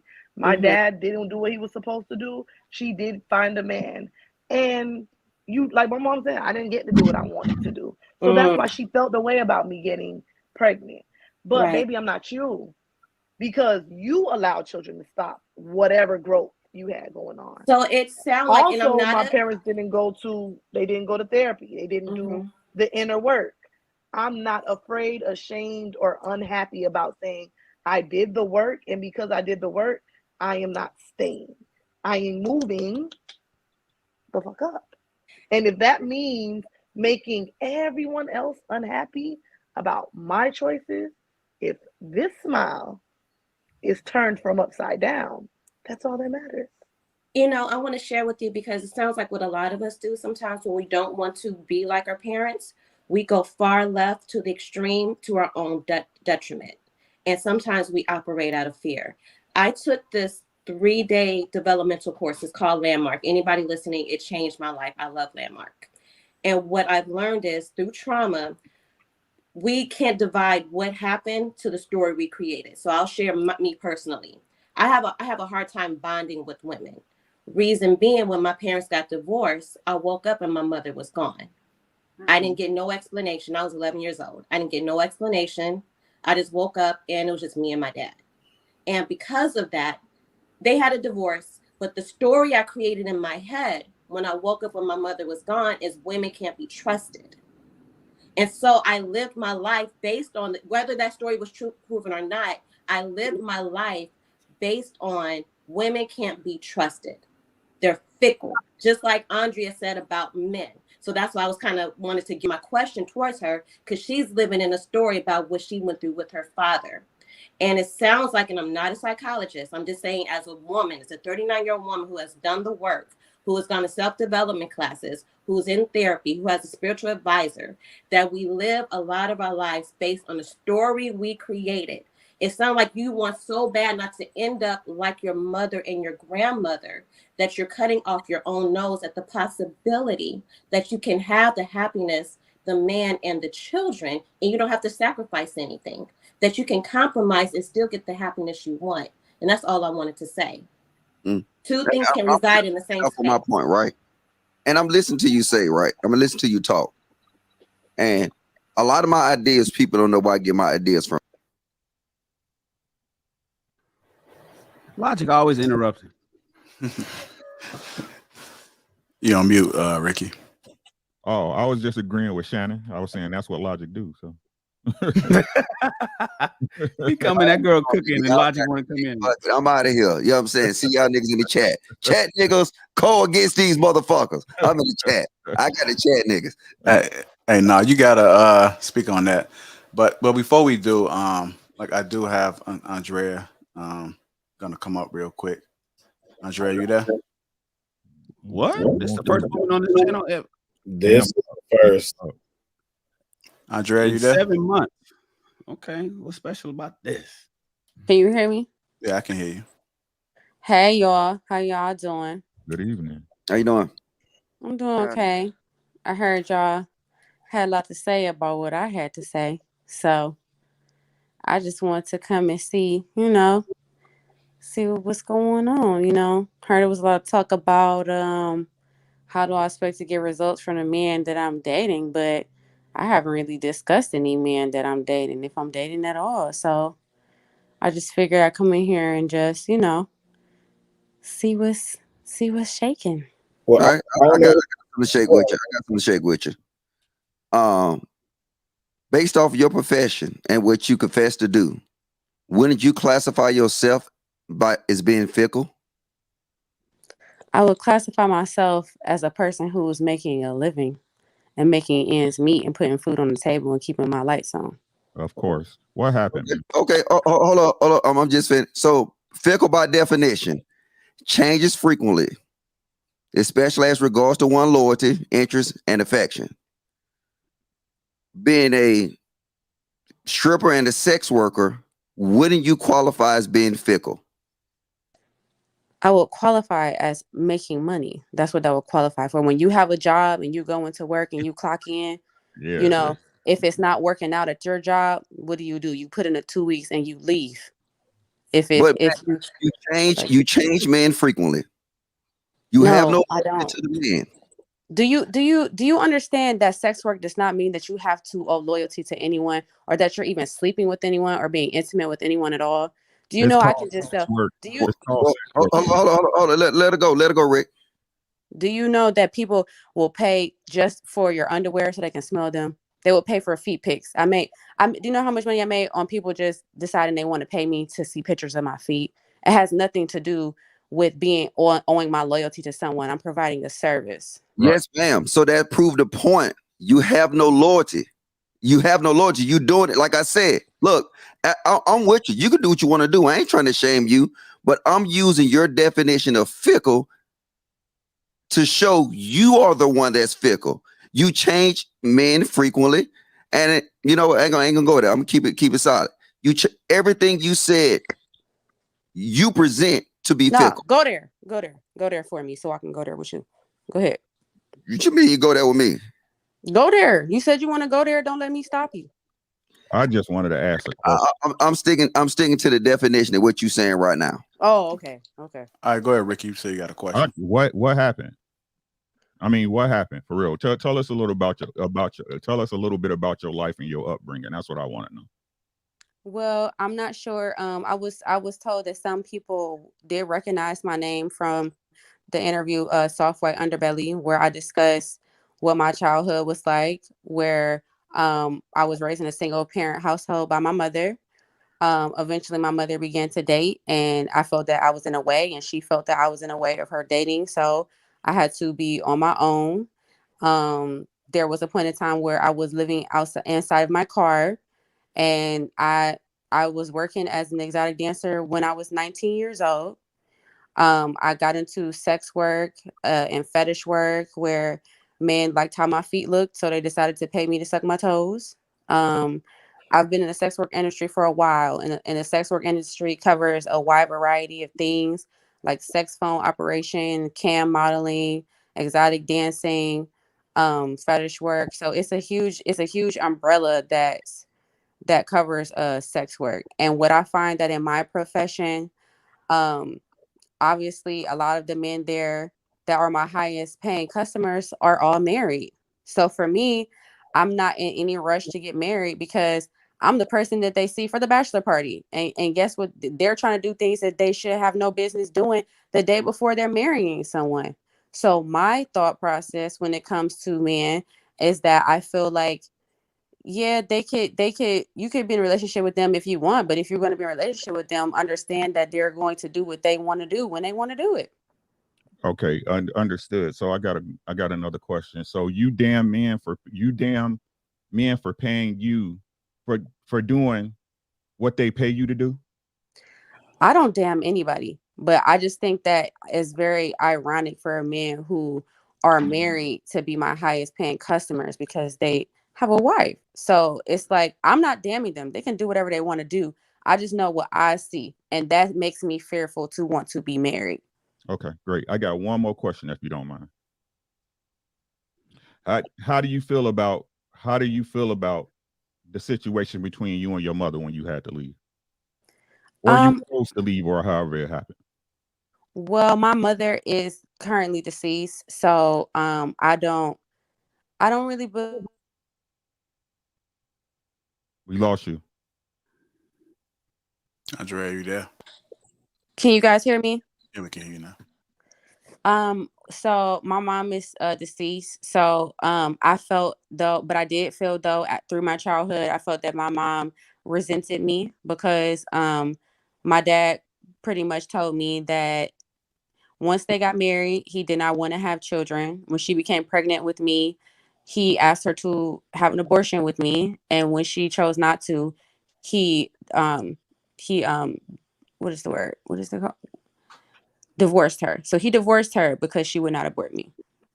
And for me, growing up into a situation like where essentially I was the reason why my parents weren't together, I felt like at times my mom began to resent me because I reminded her so much of my father. So at times I don't really, because my mom is deceased, I try to hold back on some of the things that I have to say about the level of discipline in which I received.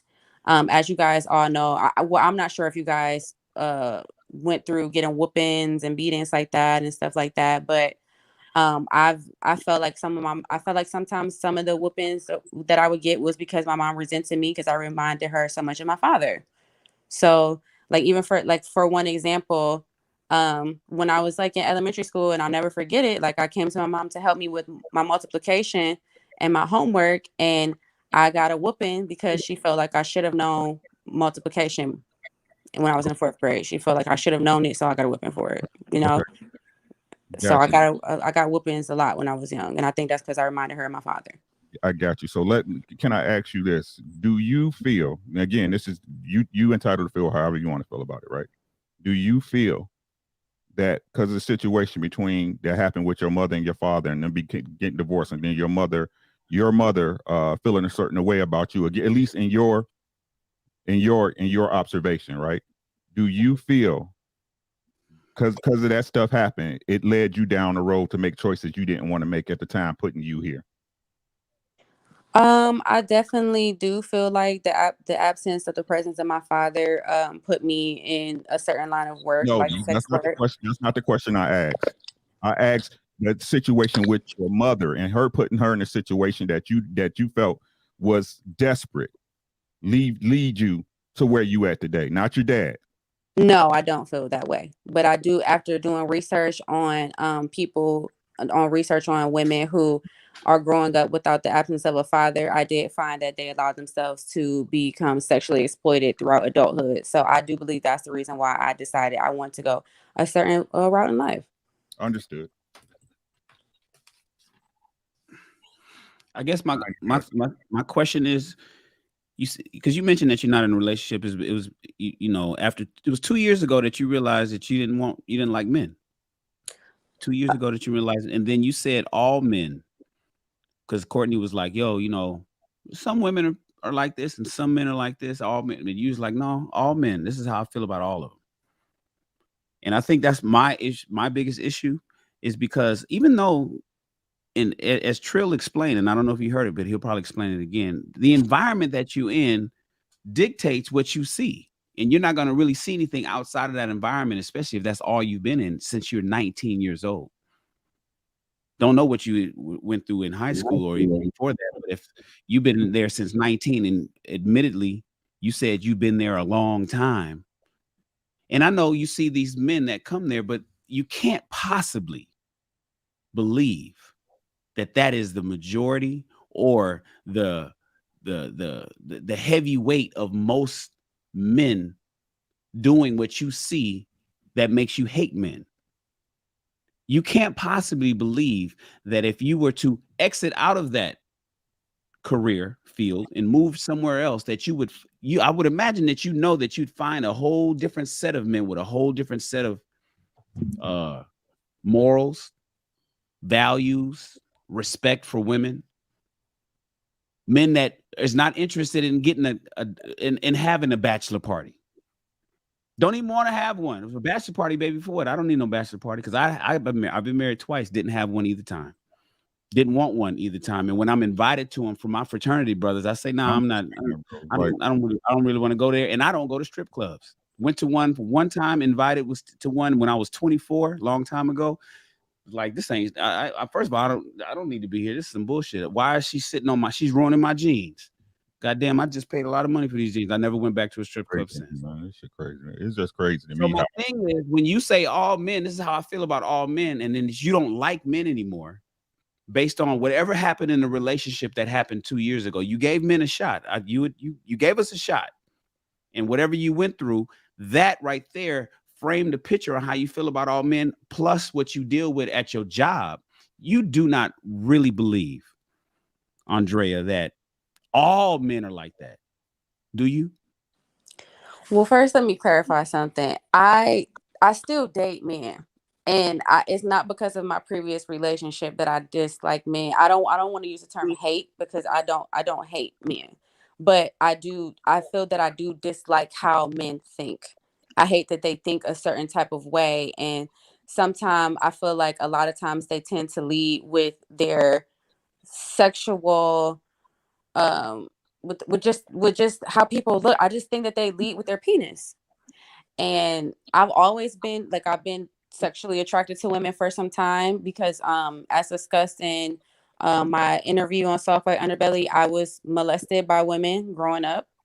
So for me, my first sexual encounter was with women, whether I was at a babysitter's house or somewhere else, like at school or something like that. I've always been I've been touched by men and by women when I If was you can, young. just try to keep it PG. But we get it. Oh, okay. Well, so it's not like just a distrust for men. It's a distrust for, I don't trust anybody because I know what they're People, capable of. understood. And it's not that it's a certain, let me explain. It's not a certain type of man who comes to my place of employment. It's people like pastors, people like school teachers, regular everyday men who come into my place of work and ask for the most weirdest and strangest requests that borderline makes me feel like they could become a danger to society. And I'm trying to keep it as PG as I can, but I've had actual school teachers come in that work with people's children, regular everyday men who just work with people's children, come in and accidentally reveal to me that they want me to dress like a schoolgirl because they're looking at the girls that they're working with and the students that they're around. And it's caused me to feel, yeah. And so, go ahead. I'm sorry. No, go ahead. Go ahead, finish up. I just got a little side note for you. Go ahead. And I'm not saying that can y'all hear? I'm not saying that I've subscribed to that. That's not what I became very uncomfortable and I wanted to figure out how to report him to the police, but I couldn't. I don't think I knew his first and last name, but these are people who are actually working in society as regular men, like even like a pastor who's coming on to me in a sexual way. And because I can't, because I'm the girl who dance. Because for some period of time I did quit. That wasn't my only line of work. Like even right now, I'm currently a human resource assistant. So I'm not there anymore. But what I'm saying is that I see a certain side of men, of regular everyday men. I see almost like a shadow side of them. And so because of that, and I see what the things that they could be capable of in secret when no one else is looking, that makes me nervous of them. Okay, a quick question. I noticed you said that you look at men different because they lead with a penis, correct? Yes. What do you lead with? I don't. I mind my business and I stick to myself, and I'm very reserved. But don't you think you're part of the problem? Wait, hold on. Well, ma'am, let's be honest. In your profession, you lead with your body. See, I feel like you're getting personal life and profession mixed up. Those two things have nothing to do with each other. I'm just dealing with, because it's your mentality that men lead with their penis. But is it fair to say that the men that you come in contact with most that might know what you do, what you present to them? No, I'm kind of confused as to what you're asking. I don't date anyone that I meet at the club, if that's what you're asking. But it's put like this: if I'm a porn star, right, and I got a 12-inch dick, and everybody know I got a 12-inch dick, right? What are women gonna come up to me for?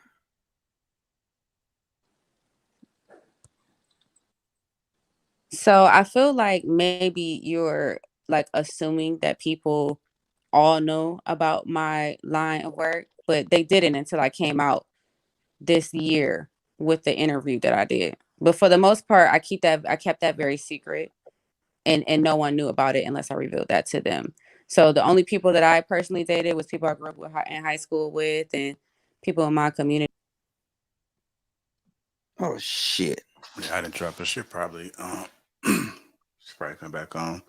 So just like, what are you guys' initial thoughts? And I appreciate you guys for just having a conversation. What do you guys thought? She's back up here. Andrea, you there? Yeah. So for me, from watching the previous clip that you put on, I just got a completely different energy from her to begin with. That's one of the things I wanted to address. I think sometimes when we may be triggered or challenged, we start to say certain things that she then had to clear up in this discussion, right? And so the things that she said may trigger some men because she wanted to put us all in that box. But as she started to unpack her own, we see she's upset with the men that caused her trauma. She's upset with her father, uh, being one of those at the top of the list. She's upset with the men that she's previously dated. She's disgusted with the men who were in that environment in which she used to work. And, you know, maybe even potentially the men who chose her, right? And now this is just men. I'm frustrated with this situation. And so now I'm going to say, okay, this is just all men. And so I think now that she's joined this panel and she's having a very reasonable conversation with all of us, she's clarified and she's saying, okay, you know what? I'm not going to pretend like I hate Ollie because she don't even have that same energy. She's not, I can even see her on camera. I know she's not in an aggressive posture right now, or even in a defensive posture for the most part. I could tell. I ain't even seen her and I could tell, right? And so with that being said, I think that there are just some things that we have to personally take accountability for. I do, and Andrea, because I know you in and out, so you can hear this. I do listen. I apologize for how some men have treated you, right? And there are some things that we as men, like I said, naturally should be protecting our women. I get it. At the same token, I'm still waiting to hear some accountability, right, in your segment as well, as far as, okay, well, how did you end up in these particular situations that you were in that caused you to say, I'm gonna step away from the table as far as dating these niggas? You know what I'm saying?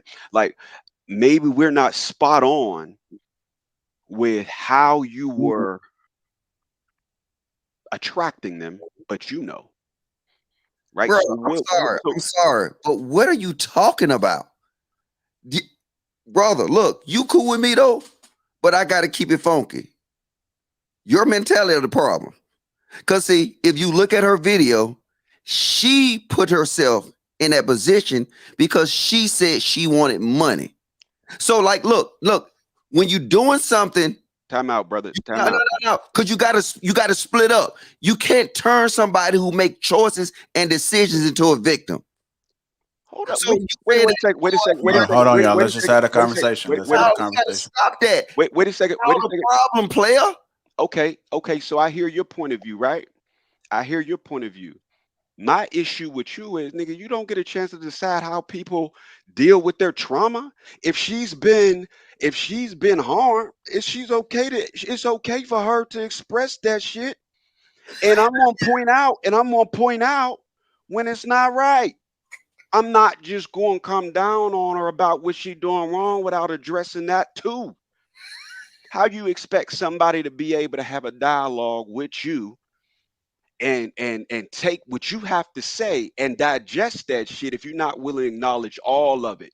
Did somebody on here just say you can't pick and choose? I think it was you that say you can't pick and choose what you eat off the table? So I didn't say shit like that. somebody, who was it? Who was it? I Who said, was it? I said, Okay, it was Rick. One of us said it was Rick, and so I agree with him. So when I hear it, I'm gonna hear all of it. Thing is, if a woman say some shit like that, like what I just said, I'm gonna respect the hell out of her. Well, you know what women do though? Not all of them. Some. They hear what they want to hear, and then they focus in on that one thing you said that they didn't like. To me, that's a feminine tendency because I experienced that with women. What I'm saying to her is, I hear what you went through. I understand how you might have ended up where you were at. I'm sorry you went through that shit. Now I'm just asking you to take some accountability at this stage in your life. And now that you recognize what happened and where you are, and tell us, well, how did you end up with these men? Bruh, We didn't already address the fact do that, it. She still do it to this day. bro, I'm not disputing what she does. I'm asking her specifically, Andrea, because you can't answer that question for her. I don't think, at least let you know more personally than what I think. Yeah, I'm yeah, asking, I I'm don't. asking Andrea to, okay, thank you for clearing that up, Andrea. So now to back to my question, I'm asking her to take some accountability and explain to us what part did she play in the men and the relationships that she ended up in that led to these results. We understand what they're doing now. I want to know why she has this perspective beyond what she's saying. Tell me what you're not saying. Can I say? How Can did I you say end up in those relationships? Yeah. She better speak now. this is what I'll say. I feel like I've ended up in certain situations because I realized that some men, almost similar to people who think like Logic and who just are very like, I don't know, who has his mannerisms. Some men like that deserve to be used. So I'm in a business where when I see certain people and I know they're, and I could tell something looks familiar to me, I don't too much care about how they feel or if they feel at all. I just look at them as a price tag and I take their money. So while Mr. Logic is sitting here laughing and thinking that that's supposed to, like, I don't know, invalidate my experience because of whatever reason, you the type of man deserve to be used. So you one of the reasons why I do what I do when it and how I think. oh, the reason you do what you do is because you choose to. Excuse me, Ricky. I was actually not even talking. Thank you, King Rio. You see what you just made? Thank you, King Rio. Hold on, y'all. Let's just have a conversation, y'all. I'm not gonna let you off the hook like that. The reason you do what you do is because you I'm not choose on your hook. I'm not on your hook. Take it the way you want it, Andres. It's not my job to argue with you. I'm making a statement, right? The reason why is that exactly that. You know what I'm saying? You can blame whoever you want to blame and how you got here. If this is what you want to do, hey, fine. I ain't knocking that, but know that the way you live your life gonna have results and consequences to it. Plain and simple. It's not because of him. You can find a way and make a way just like everybody else in this world can. You choose to do what you do. With that being said, my whole thing is open up about whatever it is. Give us your perspective, because listen, maybe you might not even fully understand it. And ain't nobody necessarily trying to hang you out to dry. You just in there the room with 7 brothers in here. Ain't nobody about to let nobody just attack you on this shit. I really want to know the answer though. You know what I'm saying? And so that's what I'm not saying I necessarily agree with Logic's methodology. Obviously, we disagree on how to approach this situation. I just really would like to know an example. Maybe it's something that happened in your previous relationship that made you decide, you know what? Even though obviously you ain't mean it literally, I don't like men. What did he do? And what did you do? You know what I'm saying? Like where did he mess up? But don't just tell me what he did. I also want to know, what do you do? What's your toxic traits? What are you doing as well? Wait, just real quick. And also, can you give clarity on how y'all met?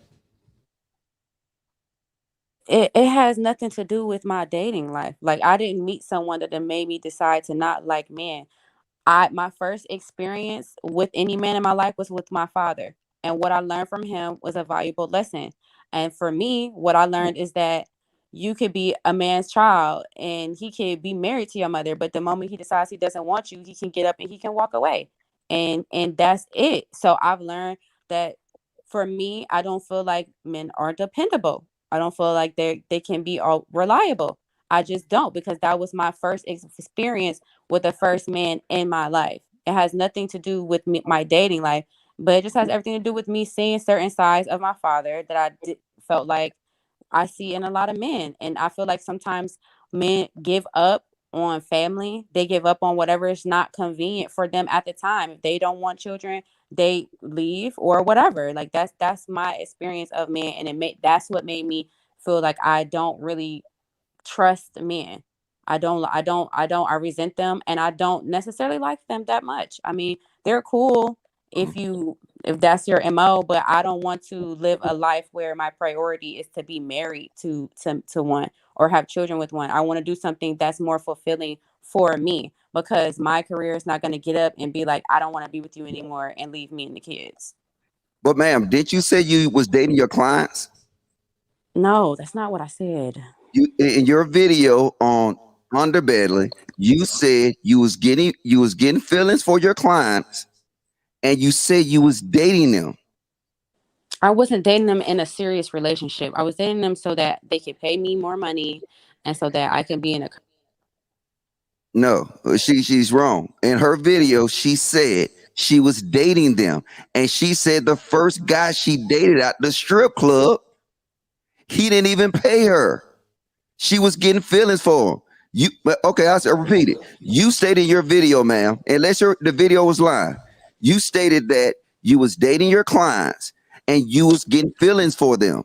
And then you even explained one incident that you actually was having intercourse with him for free, and one of your stripper friends told you you need to make him pay. Is that not what you said? What I said is that when I was 19 or 20 years old, I got into escorting because I did start to like someone and I was with them in an intimate way. And I was told that I was not supposed to be doing that or hooking up with clients for free. I never was in a relationship with that person. It was just something that I kind of just did because I did like the fact that he was one of my clients.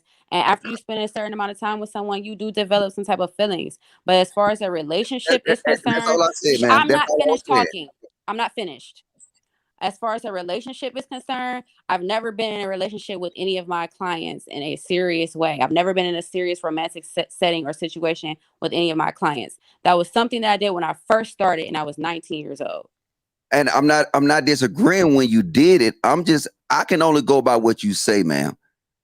And what you said was, and it was plural. You said you was getting feelings for your clients. And then you said you started doing, you know what I'm saying, y'all start having or doing whatever. I started let me just finish. I'll let you finish. And you saying that they was giving you a dream, put you in these luxury hotels. You said they, not him. And so this is what you said. So I mean, I don't know you from. Okay, go ahead. I'm sorry, man. Go ahead. You go. I don't even know. I'm just trying to figure out what your point is. What is your point?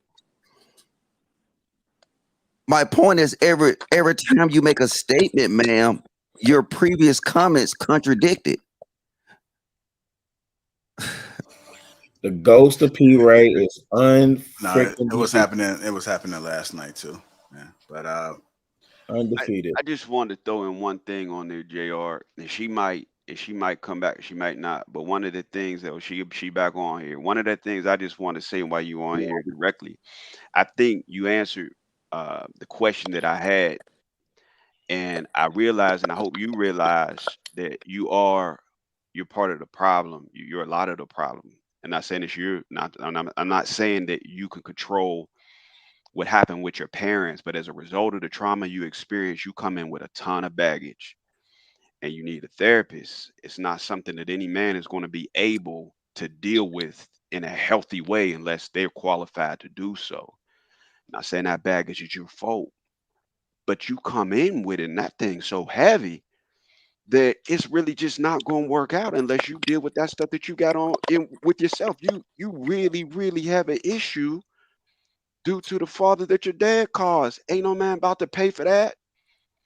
Can y'all hear me? Yeah. Can I say something? I'm gonna leave this alone. The truth of the matter is, if we being honest, everybody failed you as a child. Now you failing yourself. Okay. I don't know if you heard what I said, but I said I'm not doing. I'm an HRC. Whatever I decide to do is my fucking life. Okay. No, wait a second. Wait a second. Let me say this. No, Andrea, calm down now. Nah, because I feel like y'all sit up here and y'all want to try to act like we just having a conversation. We just having a conversation. No, y'all having a we ain't conversation. gotta take it there. I'm feeling attacked right now. I don't know what Mr. Logic's problem is. Okay, I don't why know is it what that you Bobby's feel attacked? problem is, but I'm feeling attacked. This is what I will say. At the end of the day, I am working in the sex working industry as a fetish model when it comes to selling feet pictures and when it comes to people who want to worship my feet. And that's how I make my money. And to be completely honest, in the sex work field, most women are out earning some of the men on this panel. So let's not sit up here and act like sex work is not a lucrative business. I'm sure you guys all watch Pornhub. You're supporting a sex work somehow. I don't care. Okay. That's not the point. Was that in regards to Logic's comment? Because what did that have to do with it? That's not the nigga, you a simp, man. Goddamn, go ahead. Hey, get this nigga your phone number so he can goddamn buy your feet pictures. Logic, nigga. Logic, wait a second. Logic, you come off hella soft, nigga. There is literally 7 men on this come on, y'all.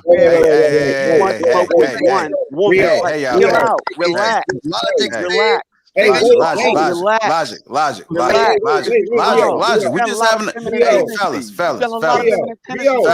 fellas. We just having a conversation. We don't do this on Tuesday. Y'all. Hey, wait, hold on.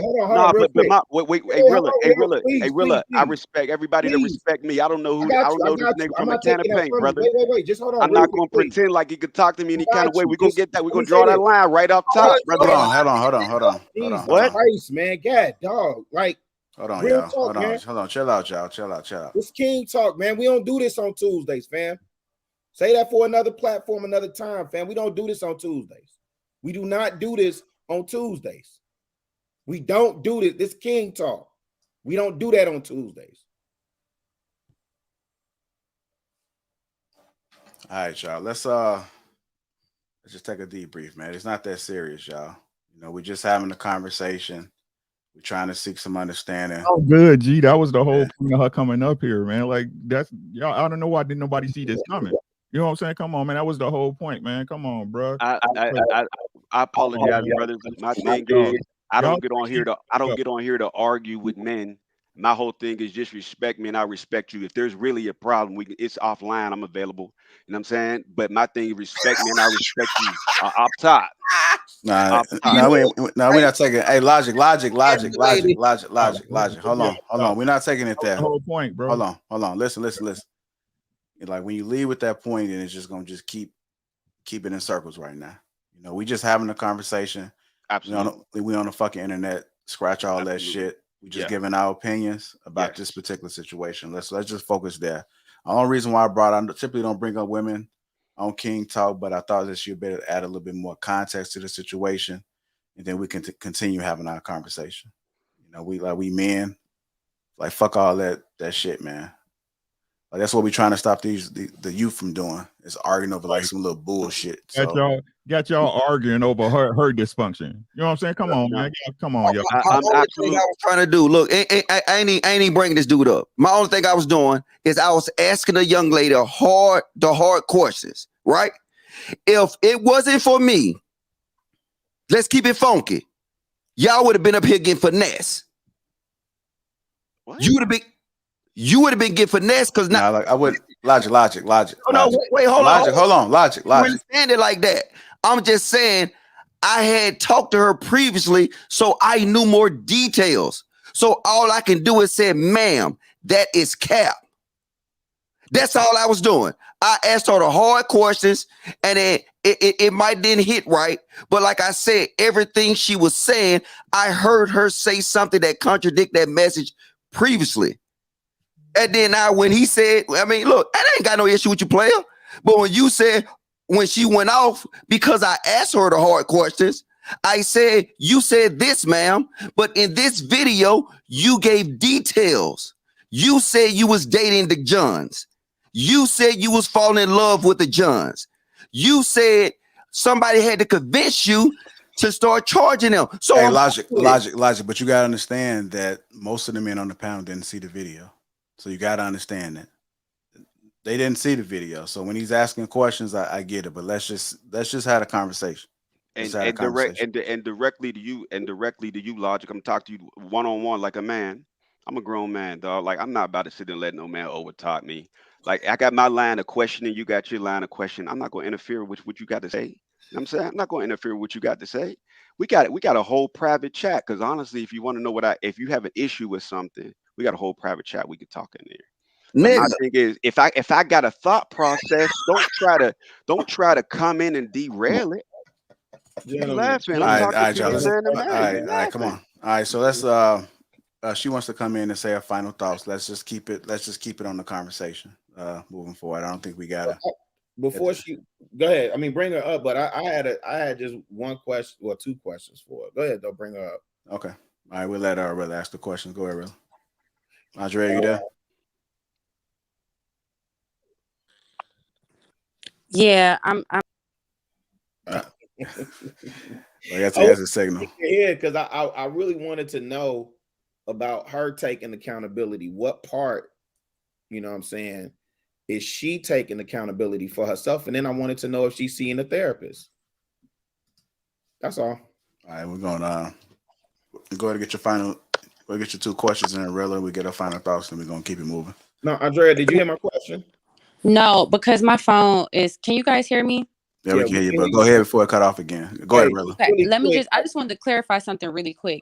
So when I was 19 and I was falling and catching feelings from my clients, that's because I didn't necessarily know anything about the strip game. So what I was referring to is how I got into escorting. How I got into escorting is that I was actually spending time with clients and was beginning to like them.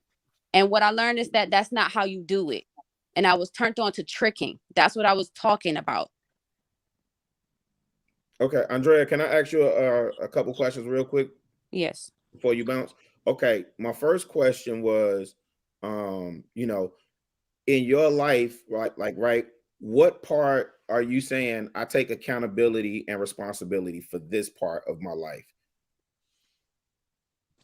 I don't feel like I owe that conversation to y'all. That's fair. Okay. Well, let me ask you this way. Are you taking accountability and responsibility for the things that you feel are challenging in your life? I'm not sure what exactly you're referring to. Okay. The other question is, are you seeing a therapist? Are you seeing a therapist? Yes, I am seeing a therapist. Yeah, I am too. I'm not attacking you, sister. I am seeing a therapist. I'm a huge advocate for therapy. So that's why I was asking. All right, Andrea, we're going to finish having a conversation. I appreciate you coming up, giving your perspective. Okay, thanks for having me. I don't know what's so funny.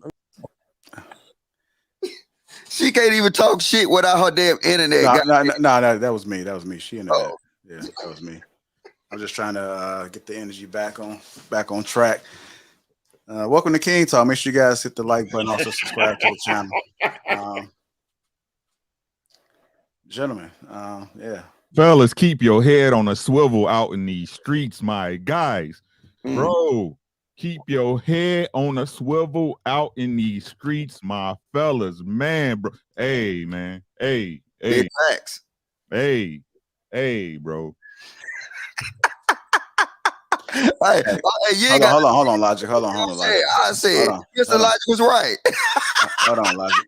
Hey, Shan and Trailer, what are your thoughts? I know you guys start with Shan. You've been pretty quiet with that hand there. I'm pretty sure you got a mark there because that finger been sitting there for a long time, my brother.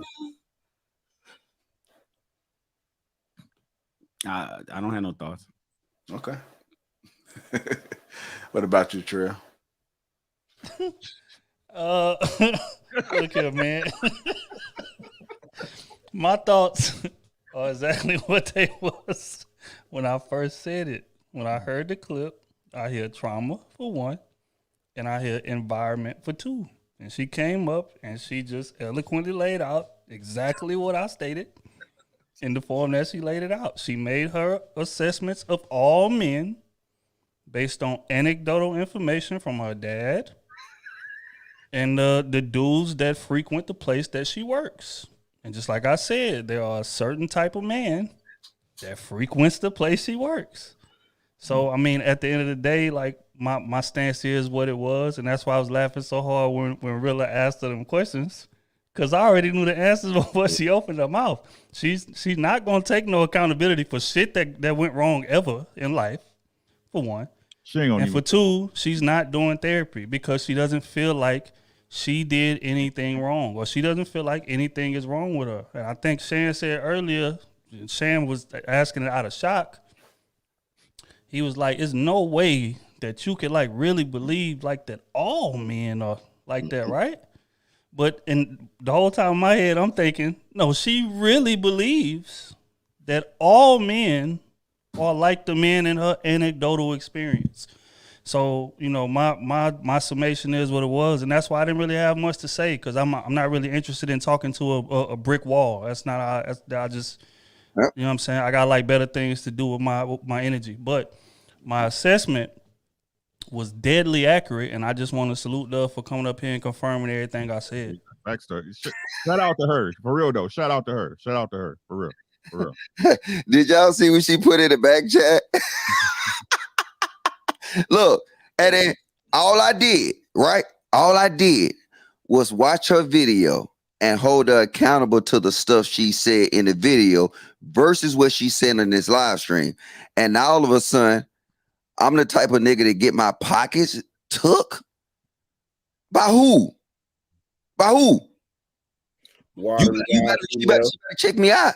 Oh, and I'm a bitch ass nigga because I use the information she put out with almost 1 million views. She put this out almost with 1 million views against what she's saying up here against these men. I already knew that's how they work, because they'll say one thing and then another thing will be true. So I already know it was talking to a brick wall. I'm with Tria. To me, it wasn't even about doing research. If you listen to her talk, she said everything you needed to hear, bro. Her mother, her mother, the one who put her down and out, but still she blame her daddy on what's popping. You know what I'm saying? Oh, and really ain't do shit to her. Logic, hold on, logic, right? And she said at the same time, bro, okay, well, you know, there's so many different type of set work, book fetish, blah, blah, blah. But then it ended up she was still an escort. So you still out there horn. She minimizing everything. But like I said, bro, pretty as fuck, but dead on the inside. This is what I'm telling y'all. And then at the same time, well, I make more money than you. The bag gonna be the death for you, bitch. Hey, look, even Rilla tried to be nice to her. You see how she came for Rilla? Courtney was trying to be nice to her last night. You see how she came for Courtney? They lost souls. We can sit here and try to have all this sweet talk with her, and I ain't really disrespect the chick. I'm using her language. Everything I said, she said it. And she was still trying to backtrack it. And you can listen to everything that I said in my line of questions and go look at her little underbelly, pot belly video that she did in front of the fucking world. And it's a segment in the video where they go from head to toe looking at this young lady. Nah, we can't simp. And I ain't got no issue with no brothers, but I'm saying this shit is detrimental. Because if we keep giving them a way out, they would take it. And they would use it against us. And then now we'll have a community full of women like this. That's all I'm saying, player. I ain't got nothing but love for you, King Rio. Ain't in that type of party. There was 3 items that I think we all agreed on that I think I opened up with in my original statement was I feel what was something she is willing to be accountable for. We felt that she's lacking accountability after she tried to explain, so to speak, whatever's going on. She got a lot of trauma. I mentioned that. And we also talked about how she needs therapy. I think we diagnosed her without really being therapists, just from having a conversation. I didn't really feel like there was nothing I need to interrogate her about. I'm just trying to have a conversation. I don't hate the woman. I love women, actually. You know what I'm saying? She's not my enemy. You know what I'm saying? So, and I'm not interested in her in any capacity. I'm just trying to have a conversation. Let's get to the bottom of it. I agree, You know what I'm man. And the thing is, bro, is that like I'm from Houston, Texas, bro. That is life out here. I don't know, like that type of chick right there. That's women out here. I know 100 women like her. That's why when she started talking, I'm just like, I didn't say. If y'all notice, I'm just like, here we go. Yep, same rhetoric. Men are a utility. I'm gonna use men for what I can use them for. This, that, and the third. Like those women are niggas for real. If we just gonna keep it real, like that's how they mind work. It's that they literally think like a nigga. I'm out here looking for marks. I'm trying to hit licks, whatever the case may be. And then like every man, I'm analyzing how much of a fick he gonna be, and that's just what it is. So it's like when somebody has that type of mindset, you know, to try to like reason with her or to try to give her some game that's gonna help her furtherance in terms of relationships, she don't give a damn about relationships right now. She don't even see men as human right now. She see them as a lick. And she remind me of like a bunch of young niggas that was in my hood. I try to talk to them all the time. But when you 19 and 20 and the old head come and saying something, it's like, yeah, all right, old head, I hear you. But you don't know what's going on outside right here. This is my world. This is my, environment. So I feel like everything works like this because I'm just ignorant. And that's what she is. No disrespect to her. I'm not taking shots at her at all. But her mindset is ignorant. That's just what it is. There's no way around it. We could try to hit it with padded gloves all day long, but as long as she's involved in that life and at the age she's at, she gonna think like that. And us talking to her is a lost fucking cause. We literally just wasted 30 minutes. She took nothing from this conversation. 45 minutes. 45 minutes. She took nothing from this conversation, and she feels like she did nothing wrong. And she's going to feel that way for a long time. So, I mean, that's just my take. Let me tell you something else she said in the video. She was selling pussy for her dog surgery. Come on. Well, bro, is she crazy? Like I said, it's crazy that, you know what? And then you know what? She's not a bad looking chick, right? I mean, it's plenty of men that might give her a chance. I told you. But see, this is the thing. It's like, you know what? Is that just like she feel like she ain't got an answer to no man for nothing?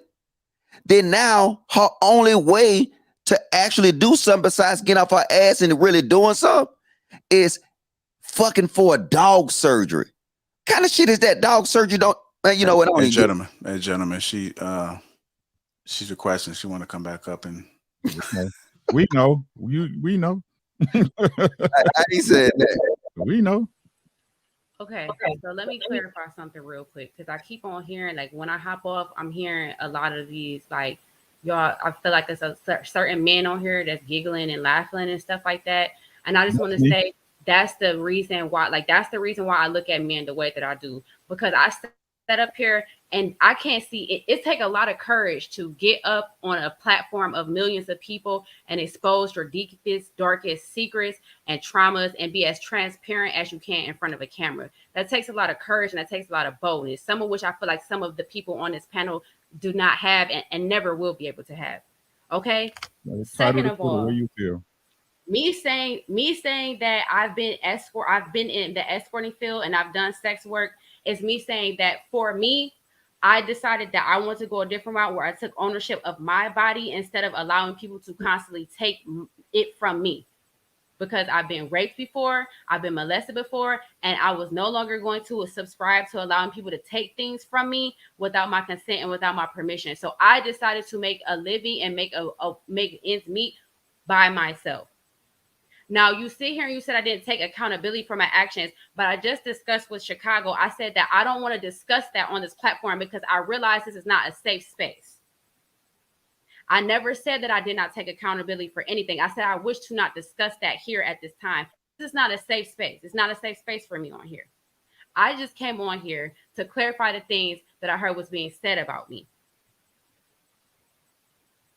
And that's what I wanted to say. And Mr. Logic, I do understand that you're probably obsessed with me, and that's probably why you're referring to my video. But I don't hide anything. People know my life. People can pull me up on YouTube and watch my whole life story and see what I'm about. So you're not saying anything new. You're not saying anything that I didn't reveal. What I expressed in that video is that because of the fact that I started to become fond of my clients, that's what lured me into actually escorting. Not that I fell in love with them and decided to be in a relationship with them and them are being the reason why I don't like men. That had nothing to do with it. Andrea.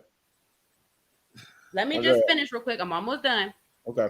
The second thing that I want to address that I heard someone say is that I surround myself with a certain type of man, and that's why I think men are all the same. No, I clarified that when I came on here. I said that I've seen people of all varieties of life who are engaged in stuff that I feel like is highly inappropriate. Like I was talking about the school teacher who works with school teachers. I was talking about pastors, the same people that you guys hold high in society and suppose are to be morally of code. Those are the type of people that I see in secret. Those are the politicians. And you service them. I talk about that in my video. And I talk about my experience with police officers and people who are supposed to be protecting me. I talk about all of that. So don't sit up here and create this platform and try to pick me apart for entertainment. I don't think nobody picking you apart. I think they're just giving their opinion. Just as no, they like just sat up here and they just laughed and he started talking about that's something you're not gonna be able to, Andrea. That's something you're not gonna be able to control. I mean, that's just life. And it's a platform. You got millions of people on this earth, and they're gonna get a perspective. It is what it is. I'm just saying I had to come up here and speak for myself because Okay, I'm not seeing that same energy that y'all just had when my internet was messing up and now I'm on my laptop. Okay. All right. Well, we got you. All right. So just real quick, just to clarify what I said. When I say you surround yourself with a certain type of nigga, let's just be honest. We sitting here talking about pastors and motherfuckers that's at the strip club. Pastor that's at the strip club. That's where you are interacting with these niggas at. It don't matter what they do in their regular life. Where you meeting them at the strip club echoes my point. And you said your words, not mine. You said wait. Let me finish. Hold on, Andrea. Hold on. Andrea, I've been quiet, gang. I'll let you talk. Andrea, let him talk. So all I did was reiterate what you said. Your views on men came from your dad and the weird ass niggas you see in your everyday environment at the club. That's what you said. Your words, not mine. So at the end of the day, teacher, pastor, whatever the fuck they do in their regular life, you interacted with them at the club. At the strip club. That's not. I didn't interact with my pastor at the club. I interacted with them at my actual place of religious meeting. And they came on to me and no one was willing to believe that that's what happened and they got thrown under the bus. So I'm speaking to a place. What the fuck is so funny, Logic, with your fat ass? You all right, Andrea. Chill out. This King talk, man. Yeah. All right, Andrea, we're gonna that shit. Hold on, Logic. Hold Logic, on, man. chill out, Damn. What we doing, man? Hey, nigga, what? The shit is funny. She trying to circumvent the point that Trill had made. And she gonna keep making excuses. Hey man, let's move on. Yeah. But you just gotta understand let's move on, man. Shit is what it is, bro. And tonight ain't gonna change what she is, and it ain't gonna change the way we feel about it. So let's move on. Yeah. And she's upset with me because I'm putting out what she already put out. Logic. All right, we got you. Hey, Trill, what I was gonna say though, bro, because you was like, because even with Ricky, I don't even look at it like it's about changing her mind. That example was really because it's 1,200 people in the chat. That's what I'm thinking about. I'm thinking about what they seeing. Sometimes you got to put that on display so people can see for themselves and see like this is what's really happening. Bro, all that look good ain't good for you, my guys. I agree. Everything that glitter ain't gold, my guys. Y'all better keep y'all head on a goddamn swivel in these streets, boy.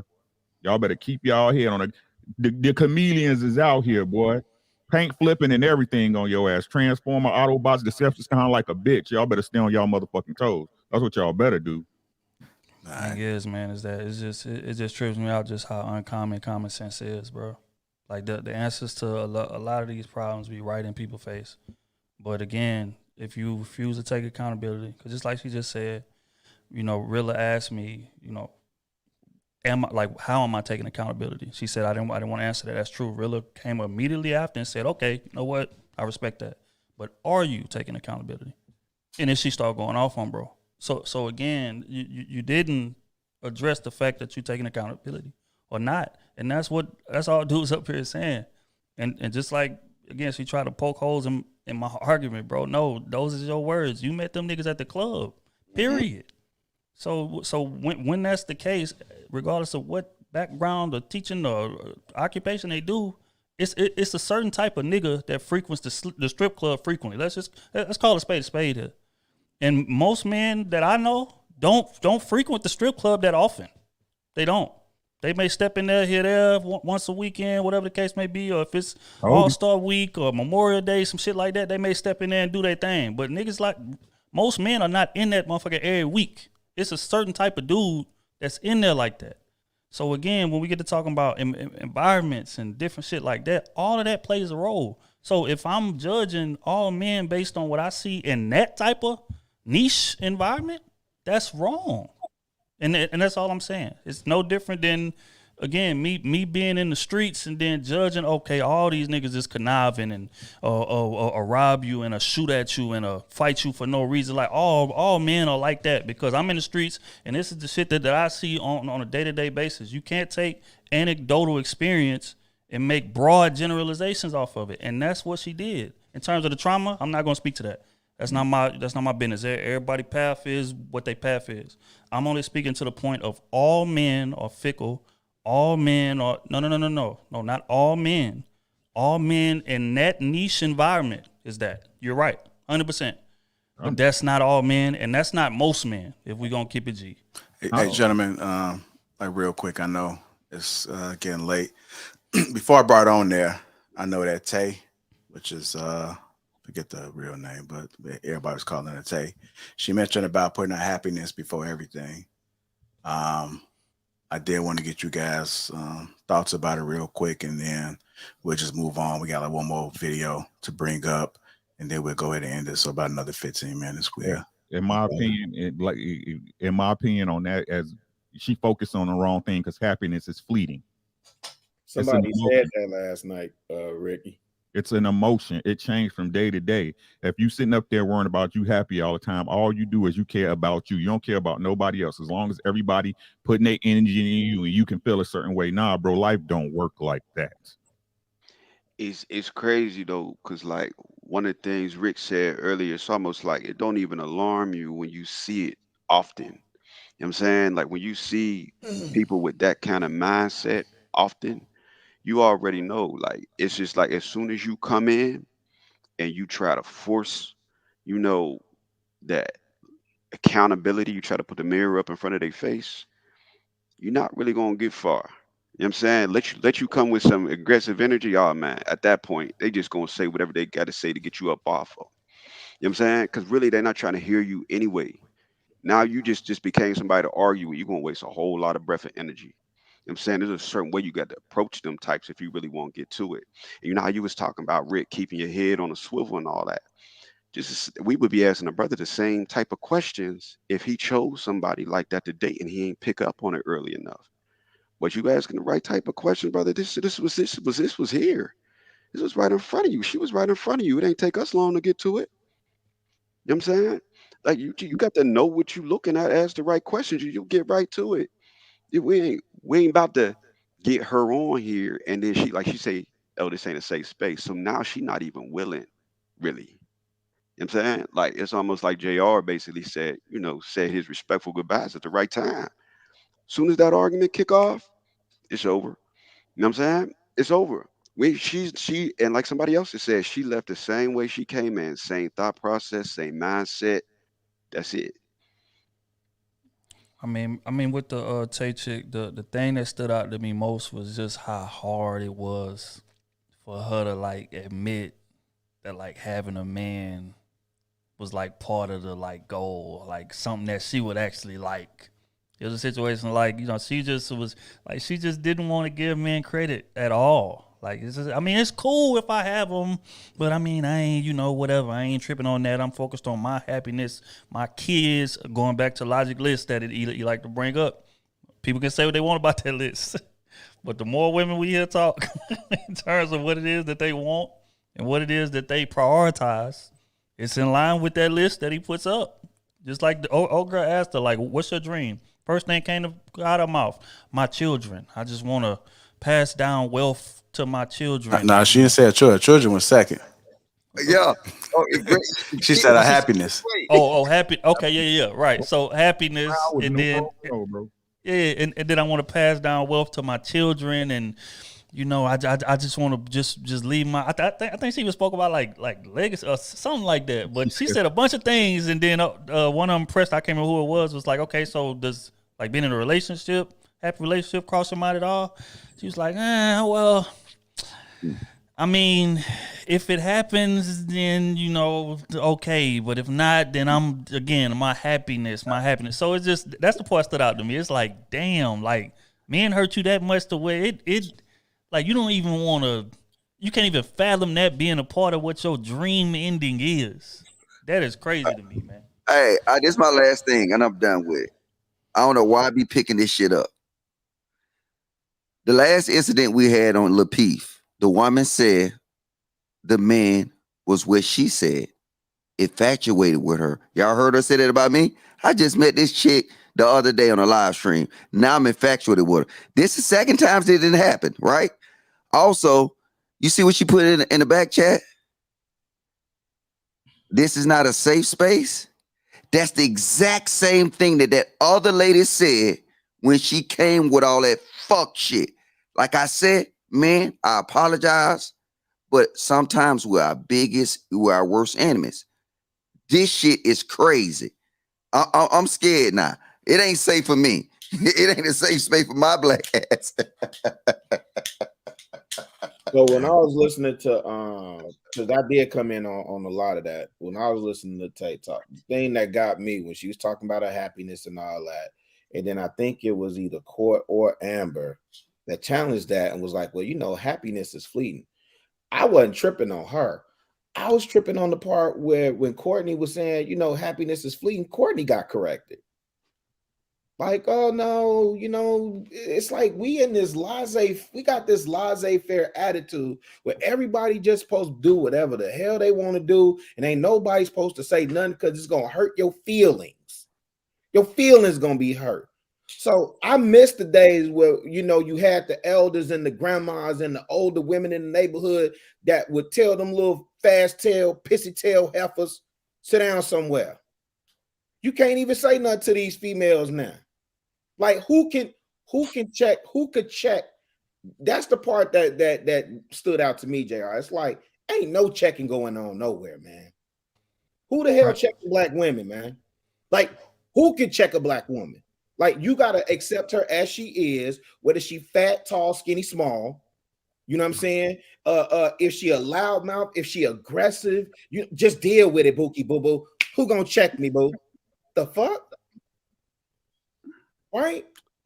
Like and then, I don't know what y'all be worried about them, bro. Life gonna prove them right, prove us right. I get that. Wrong. I get that, bro. And I tell you know, because I'm opposed to that type of, because I'm community minded. I'm community minded, and it does play a part. It does impact. Like I don't have to associate with it, but ultimately it does. I'm in a city now where I see this stuff play out.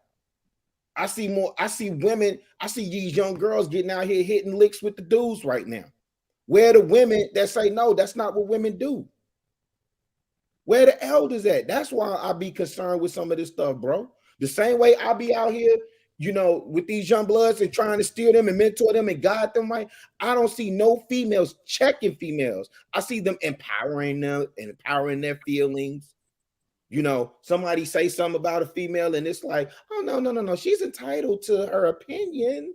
Like, what the fuck? Nobody care about your opinion or your feelings. You don't have the results. What are we talking about? Nope. I think that's one thing right there, really, though. You said something about elders. It don't sound like she got none. You know what I'm saying? Like she ain't never had none. So when somebody like Courtney come she in, had her grandma and her mama, right? She got the grandma and the mama. it don't sound to me like her mom, dad, I think she said. Yeah. So she wasn't really willing to go in too deep about her mom because her mom passed away. You know what I'm saying? So, like I said, No, not Andrea. I'm talking about Tay. Was what JR was talking about. She said her okay. mom passed. Yeah, Andrea's mom passed. I was just talking Oh, about not her. Andrea. I'm talking about Tay. No, you're talking about the one, the video I played right before she came on. You was talking about Tay from last night, not Andrea that was up on the stage tonight. Gotcha. Talking about the interview from last night. Gotcha. All right, I got one more video to play. I know it's kind of late. I'm gonna get you guys off of there, and then Logic, I'm gonna have you address it. What's wrong, Ricky? Nothing. I'm just bugging out, bro. This shit wild to me, man. Like it's just crazy to me, man. How people, hey, it's your life, boo boo. It's your life. You know, welcome to King Talk, Ricky. All right, here we go. Let me play this one video right here. See if I can cue this one up. Your question, ma'am? Can Of you have course. kids? I've had two. You have two. Beautiful, Oh, beautiful. sons. I'm just saying. So then, for you to bring that up, then that don't even relate to you, right? This is But the I thing. didn't want children. Say it again. I didn't want children. I've also had an abortion. So I'm very open. I didn't want children. I didn't. And that was my thing. I didn't want children, especially not at 19 and 21. I didn't want those kids. Now, do I love my children? Yes. But we keep pushing. You was here. I'll be damned if I have a daughter and I tell her your goal in life is to get old and bear children for a man and walk barefoot around his house and cook his meals and do this and that. I'll be damned if I tell any of my little cousins that. On already, like, Wait, Vincent. like he putting it out there for the You ladies. said you have a child? He has two. I have two. And then you got the vasectomy. Yes. Yeah. I wish I had got it before both of them. Jesus Christ, bro. I was with you. What for that. foolishness is that? Because I had children with the wrong person. But you got kids. You Wait, don't talk okay, about the person. They're that's here so now. different, You don't love though. her? I love my children. I just don't love the situation that I'm in with their mom. You chose the baby mama, so would you? That's debatable. So you Yo. say just like Wait her. a minute. Wait, It's not let's- debatable. You stuck your dick in her? Let's just answer the question. Anyways, so as far as the question, sir. You said it, sir. Hold on. Stop. You said it's Stop, debatable. Vincent, no. Welcome to the Are you pride. telling me no, that your disdain? hold on. Those who have sex didn't choose to have a child. Men don't choose to have children. Yes, you Women- do. hold If on, you hold put on, your hold dick on, inside of a hold on, woman, hold on. you've made the Whose choice. man is this, bro? Hold Gotta on. be Logic, is this your homie? It's gotta be Logic's man. Listen. I Pick take 'em. I take my faults in being irresponsible. I was irresponsible. However, Twice? Yes.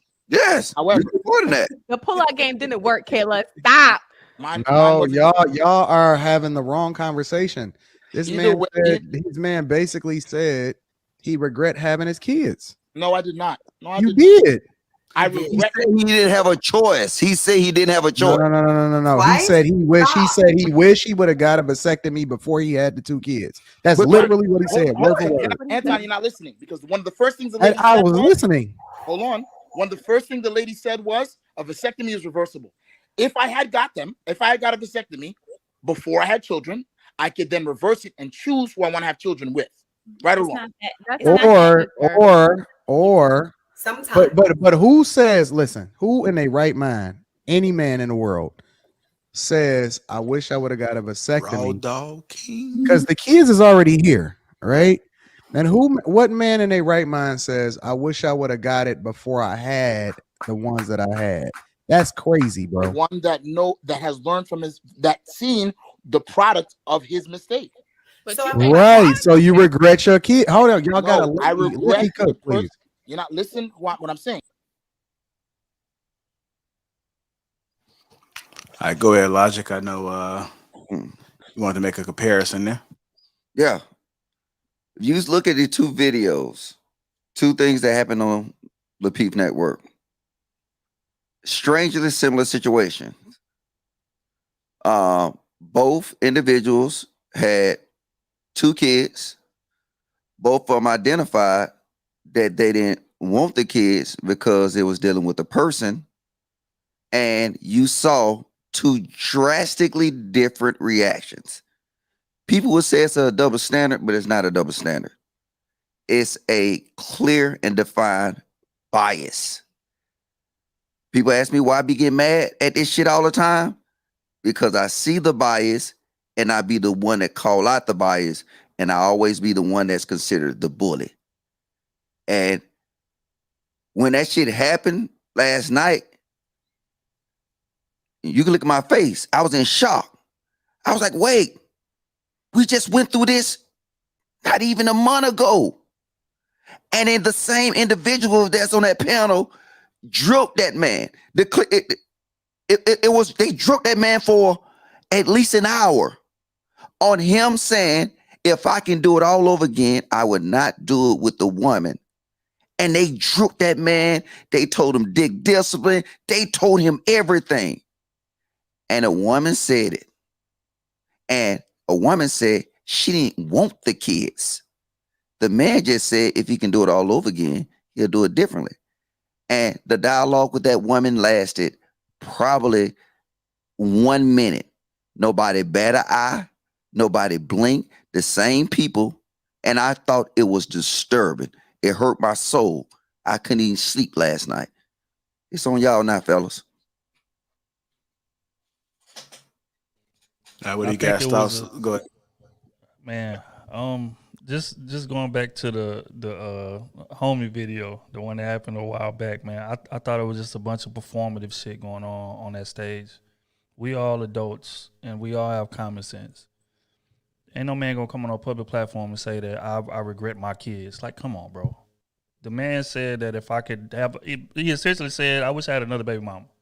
That's essentially what he said. And it's not that fucking hard to comprehend. But when people are being performative, which happens a lot on these platforms, people get to coming up here saying what I feel like people want to hear, or if it's a bunch of women on the platform, I'm gonna try to cater to the women, shit like that, or the chat. I'm reading the chat. I want to see what's gonna be popular with them. I'm gonna align my thoughts with that type of shit. You get that.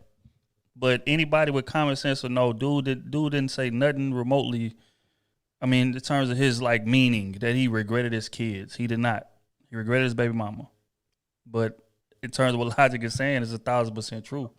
They killed dude for that, rolled him for that. Like, the damn topic changed. They kept throwing shots about it even later into the show. But then when it's her, it's all, well, you gotta respect the woman. She just wanted to, if she could go back, I understand. Now all of a sudden you understand. But just a couple weeks ago, you didn't understand. Y'all was killing the nigga. So now what Logic saying is 1,000% true. And I mean, it's just a damn shame, How you expect to progress when only one side is forced, clearly, we just saw, to take accountability. I'm gonna say this on this shit right here, bro. The truth of the matter is, bro, I feel what he's saying. It wasn't pretty. It didn't sound good coming out his mouth, but it's 100% Fendi fucking facts, bro. How she gonna complain? How she gonna say you never had kids when you can take your ass right down the street to the clinic and get it done? Whereas if we shoot up in you, yeah, did we fuck up? I done said this before. Did we fuck up in the decision of who we picked as a baby mama? Right. But if we want our kid and y'all say no, it's still a wrap for us. Tell me where the lie is. Tell me I'm lying. Right? Y'all can say, even though a woman can push off the responsibility to get that baby up for adoption without giving it over to the daddy, drop it off somewhere without telling the daddy, kill that baby in her womb, right? But let you have let that man say, you know what, I don't want this short, I ain't ready. Y'all gonna force it on us. Y'all go to the court and have them force it and make our life a living hell to be responsible for some shit we both did. So was it pretty the way he said it? Hell no, but it's fucking Fendi facts, bro. Yeah. Hey, King Rio, I want to apologize to you, player, because this the kind of shit. If you seen this clip right here, you can kind of understand the kind of shit I've been dealing with, right? On the shit, right? And I just like to shoot it straight down the middle. So you know what? At the end of the day, I apologize to you for going at it. But goddamn, I'm sick of the biases when it comes to men. And I know you didn't know the background of that shit, but I'm just saying, a lot of times we let shit play out. This shit is sad. and this shit is really what's eating our community up. Shit like this. Because that girl, she had no accountability at all. You heard the man? He said, yes, I have accountability for what I did. Everybody was bitching him on that panel. Motherfucker like to fell out the chair laugh. Bitching the shit out of him. And I was like, and if you can go back and look at the whole video, I was like, no, look, we know what this man mean, but it is what it is. But if everybody would have had the same energy for her, I wouldn't have had shit to say. You feel me? It's the biases that kill me, bro. There's a whole lot of bias that take place. I think one thing I mentioned in the beginning, I feel like if maybe Kayla didn't come in when they was trying to get to the meat of it, Courtney specifically, then maybe we'd have got somewhere. But it didn't happen. No. That was a different clip, brother. That was a whole different clip. We talking about two different people. No, I know. I'm just saying when we was talking about Andrea, I'm talking on the lines of holding people accountable. You know, really talked about holding people accountable. You talked about holding people accountable. I feel like it almost could happen on their show. But as soon as she came in, there was somebody that came in and kind of said, okay, well, her opinion is her opinion. And that's where the shit is over. There ain't no accountability going to be taken. I think sometimes we just got to, when the heat is on, let that shit cook. If we want to fix that problem on a platform, when it's on, let it cook. She got to take hers. He got to take his. Stand on what you said and defend yourself. But see, Rio, this the thing. The men are gonna take that.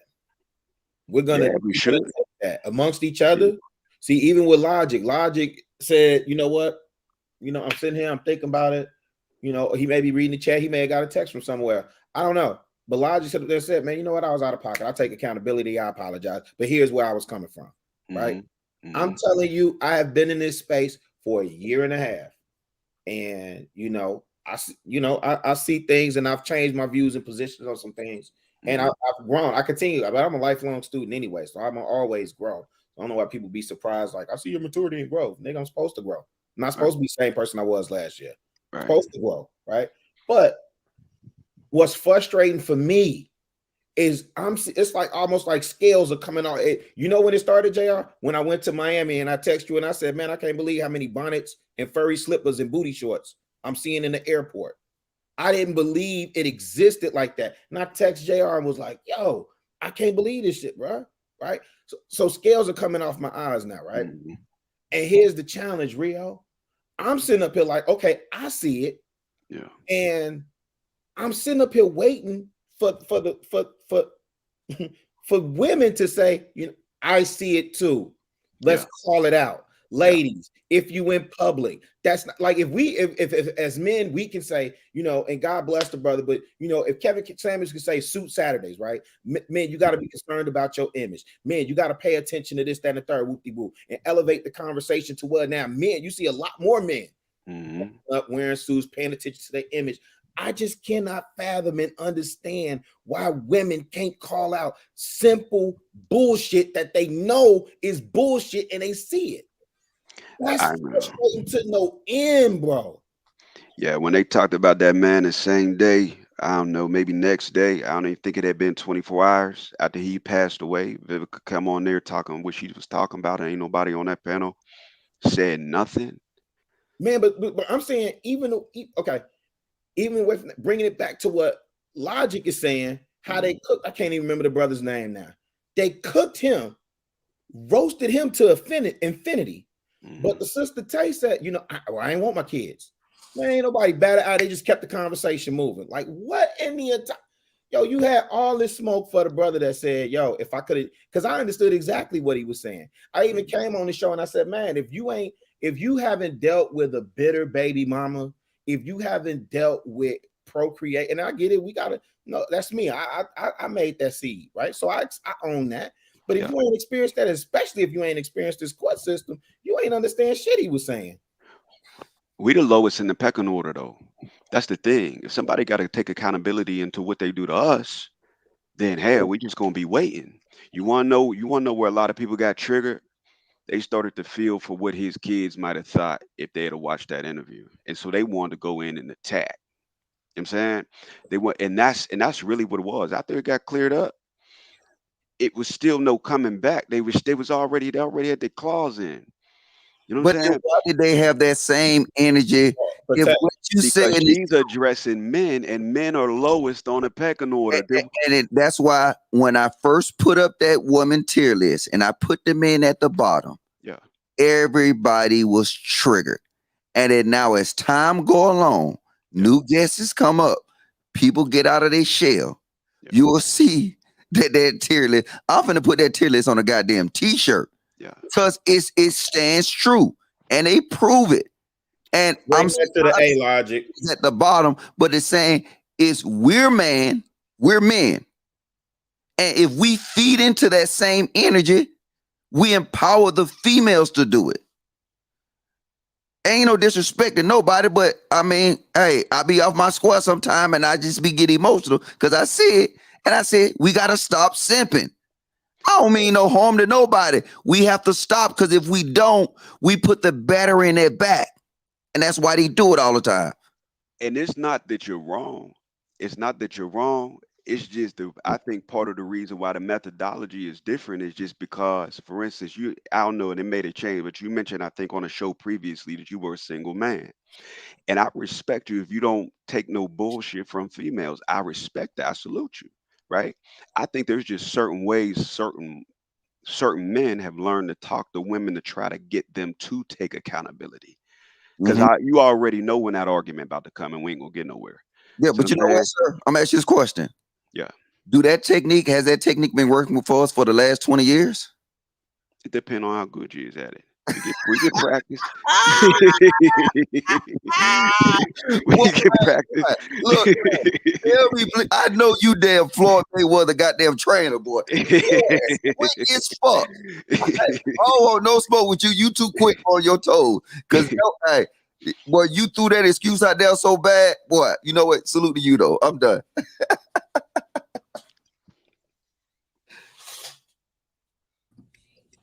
What up, though? So I got a question. When did it become our responsibility to have my man that was on the panel that said that he wished he had a vasectomy? When did it become our responsibility for him to be able to communicate correctly?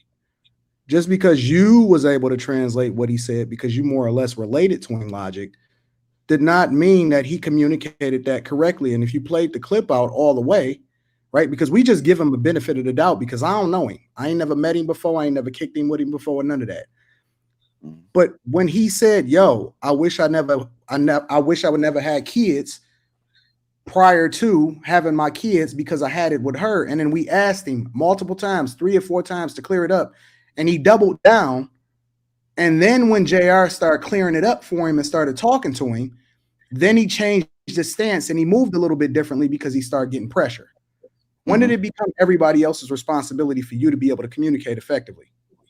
I think you missed the purpose of it, Anton. The thing is you weren't involved in it because you was on one panel but wasn't on the other one, right? So right, I ain't talking about the other panel. No, but that's if the other panel didn't happen, we won't be having these conversations right now. What I'm saying is this: was it people that was on both panels? From what I can see, yes. Yes, it was 1, 2, 3. I only caught a small portion of it, but yeah. Yeah. All right. Was it a drastic different in reaction? And let's be honest, her reaction to her kids, she said she wished she never had them. That was way more drastic than him saying he wished he had them or whatever. So I'm just saying, we're only comparing the biases. You don't really have nothing to do with it because you wasn't there to determine if you was biased or not. Fair enough. Fair enough. I don't have no disputes. And that's how it's done. And that's how it's done, ladies and gentlemen. That's how it's done.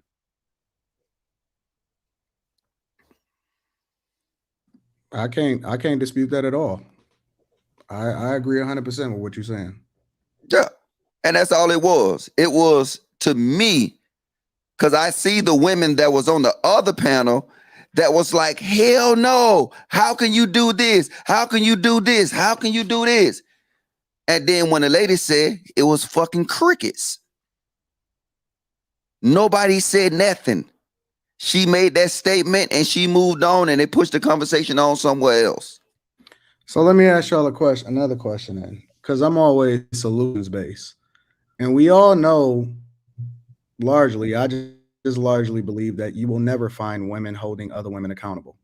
I mean, that will be an anomaly in itself. And even if you've seen it happen, I don't believe that it will be consistent enough. I believe the chick that hold the other girls accountable is gonna catch fire.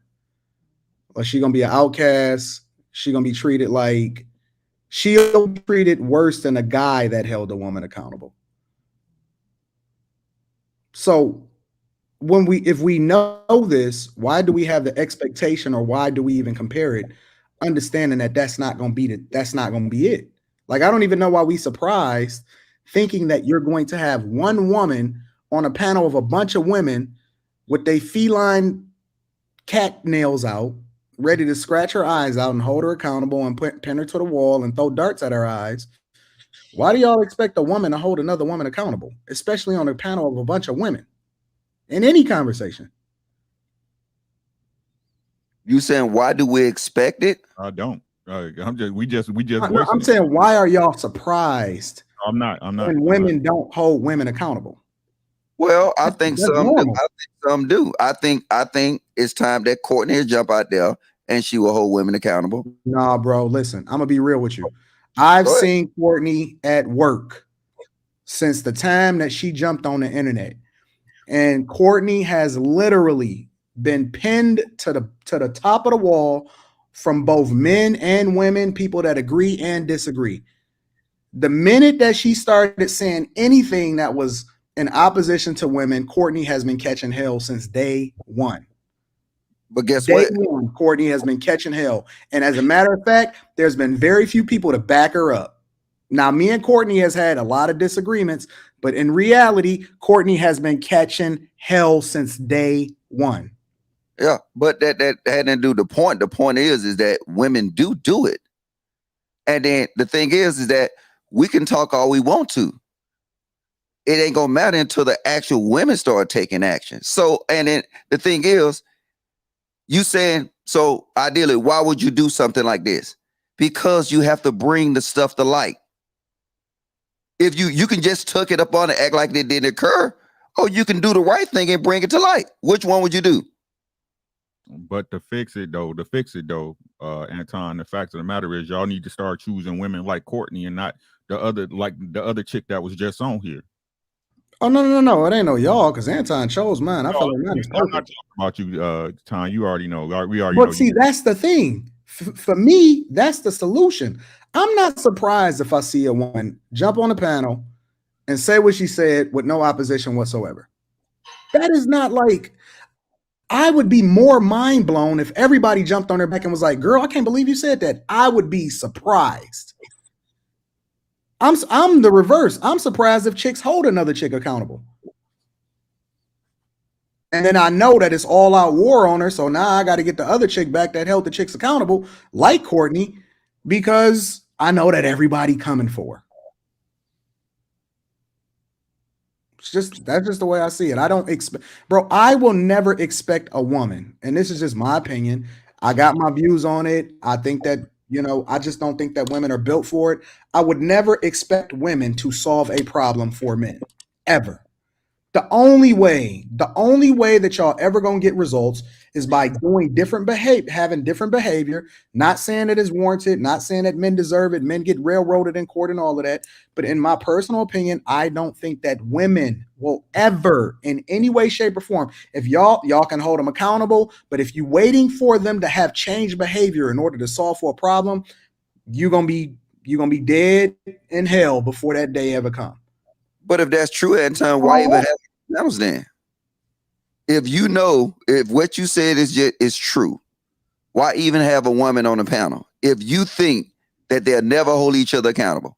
Because you want to use, well, in my personal opinion, I think it's necessary to have certain women on the panel because we want to display the behavior. You want to bring it out. You want to bring awareness to it so that we can then figure out how we can maneuver around it and show, hey guys, these are the type of women that you want to stay away from.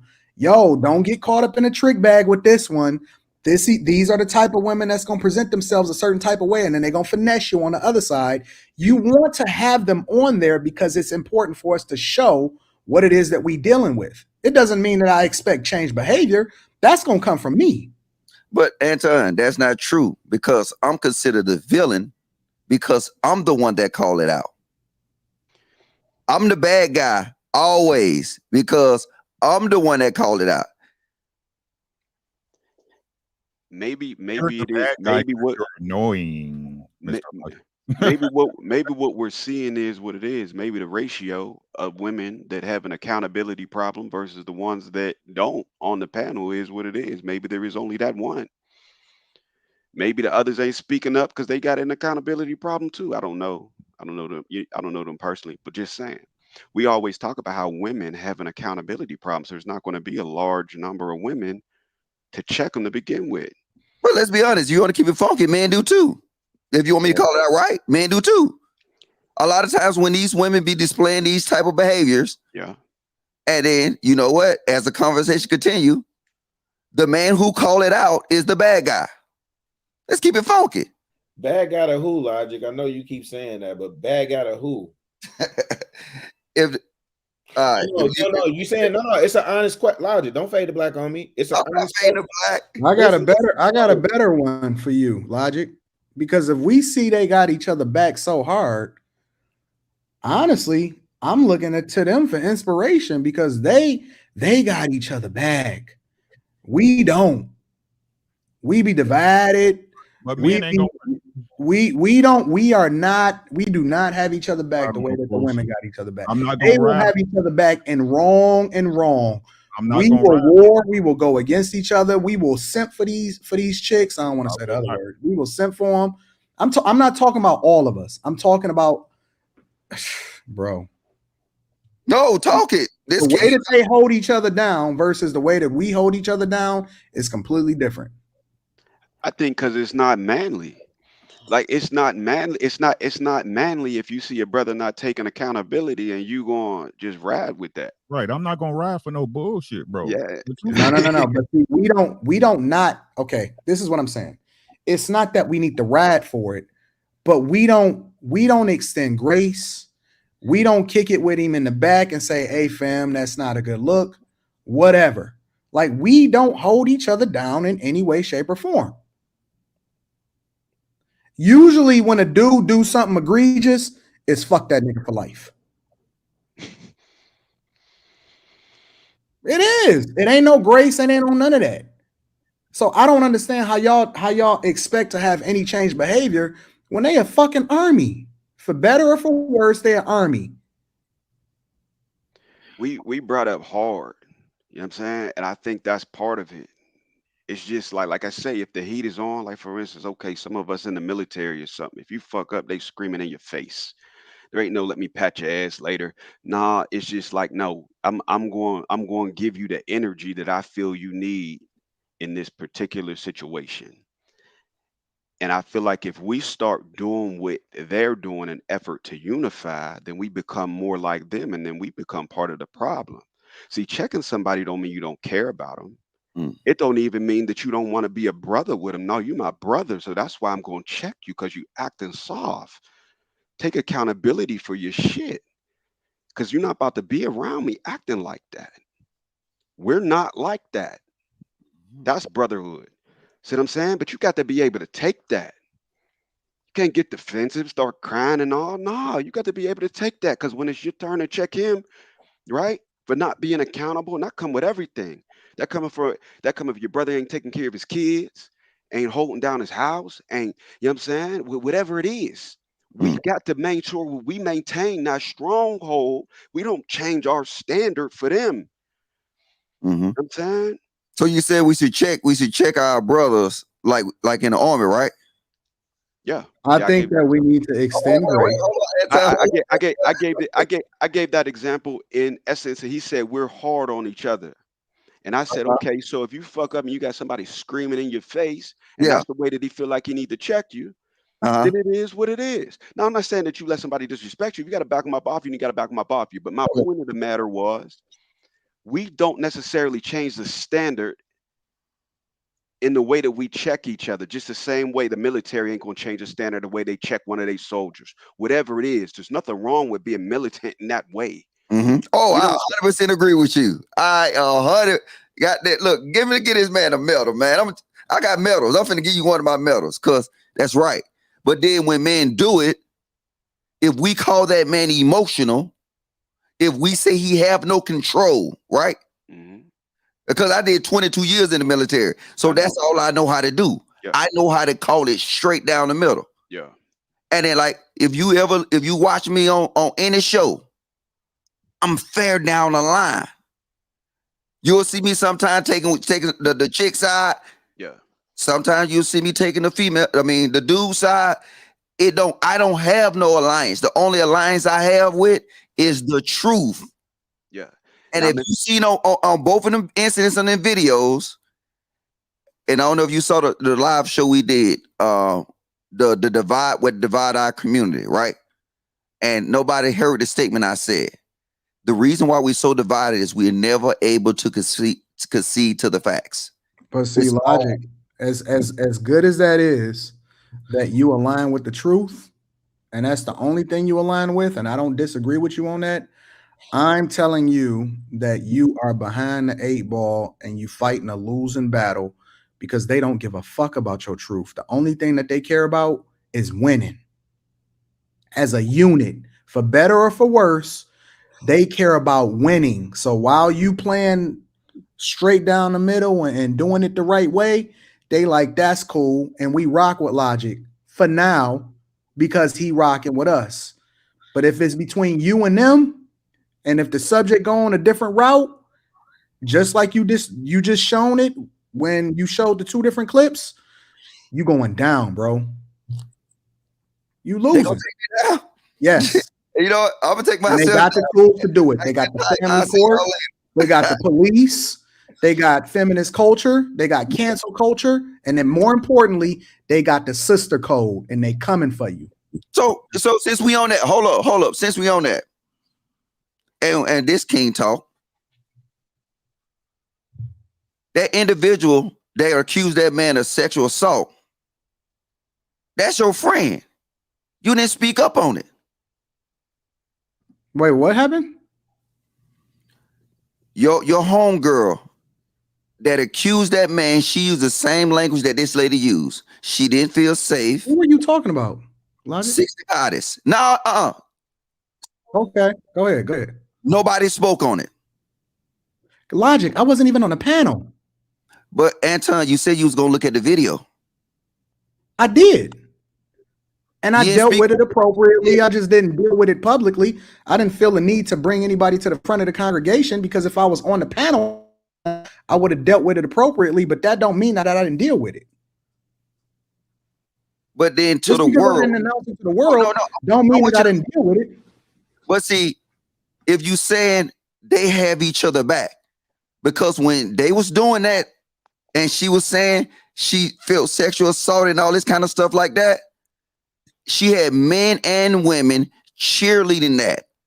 She had men in the chat. Man was jumping up there telling her to call the police. And then guess what? If we said that we gonna be on code with men, why no men step to the plate? Who said that I didn't know, Logic? But the world don't see it, Anton. Whether you did it in the back or not, nobody know you did it. So guess what? If nobody know you did it, you might as well not have done it. No, that's not true. That's not true. Okay. Because the only thing I care about the results. I'm not looking to be a cheerleader for everybody to make everybody feel good about what it is that I said. Yeah. So I'm Anton, not, I'm not looking to make somebody a pinata. Okay. The same. So Anton, say what? Why is her video still up accusing that man of SA? I can't speak on that. All I know is I handled certain things behind the scenes appropriately, the way that I handle it. All right. I can't make nobody do nothing. People still they own adults. Yeah, I'm with it. Hey, you know what? That's my problem. It's my issue. And even though that wasn't done to me, I saw it done. So guess what? Just like I got love for a sister that some fire shit would have been done to him, because let's keep it funky. I mean, if we gonna, it's King talk, we're gonna keep it funky. When Jay Prince cut off Q, cussed Q out on that panel, you came on the panel and took care of it. You didn't do that. I didn't. No, I did not. I did not throw him under the bus publicly. I did not. You can ask him. Wait. You can ask him specifically.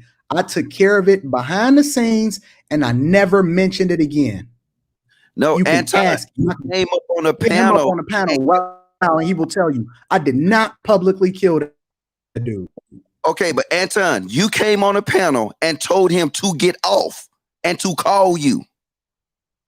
Why you didn't handle that behind the scenes? But no logic. But why did I? Ain't this a conversation y'all should be having in private though? Hold on, wait. But why did I do it? The logic. Why did I tell him to get off? Because he cussed out Q.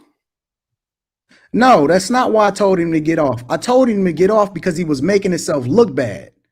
And I didn't want him to look like a fool in front of everybody else. And then I kicked it with him behind the scenes. And I said, yo, fam, you know I still got your back, but this is how we gonna play it. You out here looking bad, and I still got your back. And I still have him up on the panel, and I still kicked it with him. But I still pour into him, still invest in his business, but I didn't want him to look like a fool in front of everybody on the panel. But he wouldn't look like a fool, Anton. It was a conversation. He was looking like a fool because he started losing his cool when he started saying stuff that was uncharacteristic of what he was supposed to look like. But he didn't do that on the Kay and Kayla show when you came and kicked him off. That's my whole you breaking up. Hold on. I brought up two scenarios, right? You said one should be held behind him specifically. What I told him specifically before he jumped on the Kay and Kayla show, I said, bro, you need to call me and hit me up so we can handle this. He jumped on the Kay and Kayla show. I came on the Kay and Kayla show. I never said what he did. I never said none of that. Never kicked it out loud and put his business out there. I told him, I said, bro, you need to hit me up. That's all I said. I'm just saying, to me, it's the same scenario. Is that not what happened, Logic? The way he was on that panel, he had no idea. And I don't know. You know what? He knew. He knew. All I'm saying is this. It's two incidents that was the same. Not the same context. And I handled both of them in the back. I never put their business, either one. I never discussed what we talked about. I handled both of them in the back. I never put their business out there. All right. Did I not? It didn't look like it to me. And more importantly, the most important part is I wasn't even there on both situations. I found out about both of them after the fact. I know, but you handled one and you didn't handle the other one. How are you gonna tell me I didn't handle the other one, Logic? I just told you I did. You handled one privately and one was handled publicly. No, and I handled the other one privately because you have no clue of what me and Jay Prince talked about. And anybody that was watching that show, they had no clue unless other people that was there and it happened filled the man. Hey, nobody knew any. Saying you handled it. If you wait, I'm just saying something. If you say you handled it privately, then why do everybody know about it? Logic, listen. Yeah, go ahead. Logic, listen. And everybody, because the people that was there, it was over 600 and 700 people during the live stream that I found out about it after the fact. They all knew when they started gossiping and talking about it after the fact. I can't control that. Anton, but I never talked about his business publicly or online. Yeah, you didn't talk about it publicly. Nobody knew. I wasn't there. I'm just gathering all this. I have no idea what the hell y'all talking about. This is all newsflash. I guess Logic is asking you. I guess Jay Prince or whoever said something to to Island Gal or whoever, and then did you come up and show and pick and take a square and then tell him to come offline for everybody to see you? Tell him to do that. I wasn't even online when it happened. I found out after the fact. No, I know. So he asking you, did you do it when you went on Kay and Kayla Show? I did not pick a side. I was literally asleep. No, when it didn't happened. ask you that. That's not what I'm asking you. So my question is, did you cam up and tell him to get offline? I told him prior to, he got my phone number. Before he jumped on Kay and Kayla Show, I said, fam, you need to call me and kick it with me. Call me and kick it with me before you do anything. He went and did his own thing. I jumped on the panel and I said, fam, you need to call me and kick it with me. This ain't good. This ain't a good look right now. You know what I'm talking about. And then that was the end of the conversation. And then he called me. No, I got it. And I think that's what Logic is saying. He's saying that when you went up, when you went on the panel, which means you cammed up and told him that he needs to get off so he can call you, that looks like you checking him for whatever he had just did. That's all he's saying. And that could have been done privately. That's what fair enough. It's always a better way to handle things. But the point that I'm making is that I'm just trying to clear it up because it looks like Logic. The point that I'm making is that I'm consistent. Both situations I handled in the back. I never put his business out there. I never said what we talked about. I never did none of that. And until today, it never even came up about what me and Jay Prince talked about. All people know now is that it was water under the bridge, and Jay Prince is out here cooking and doing the same thing, still investing in his businesses, still giving him a platform, still kicking it with him. It never came up again after that. Okay.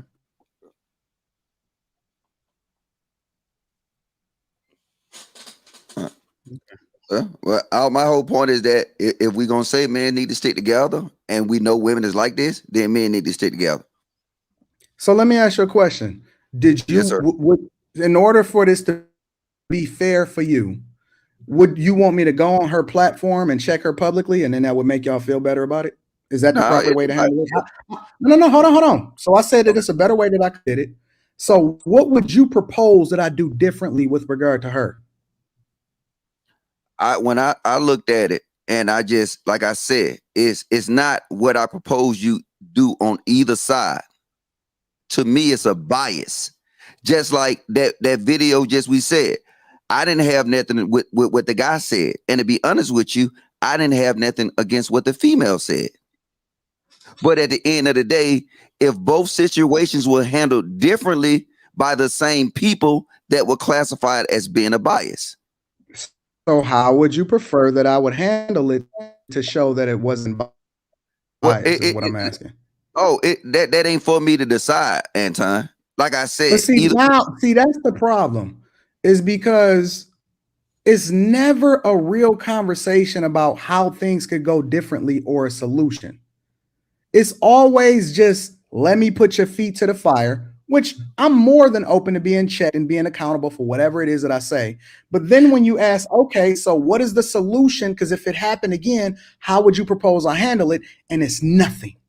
It's never nothing, which makes the argument disingenuous because you never had an intention in order to be able to, like, you never really had a solution in the first place. The only thing that you're trying to do is put the feet to the fire because you're bothered, in my opinion, about what she said because it was pertaining to you. No, actually, she didn't really say it to me.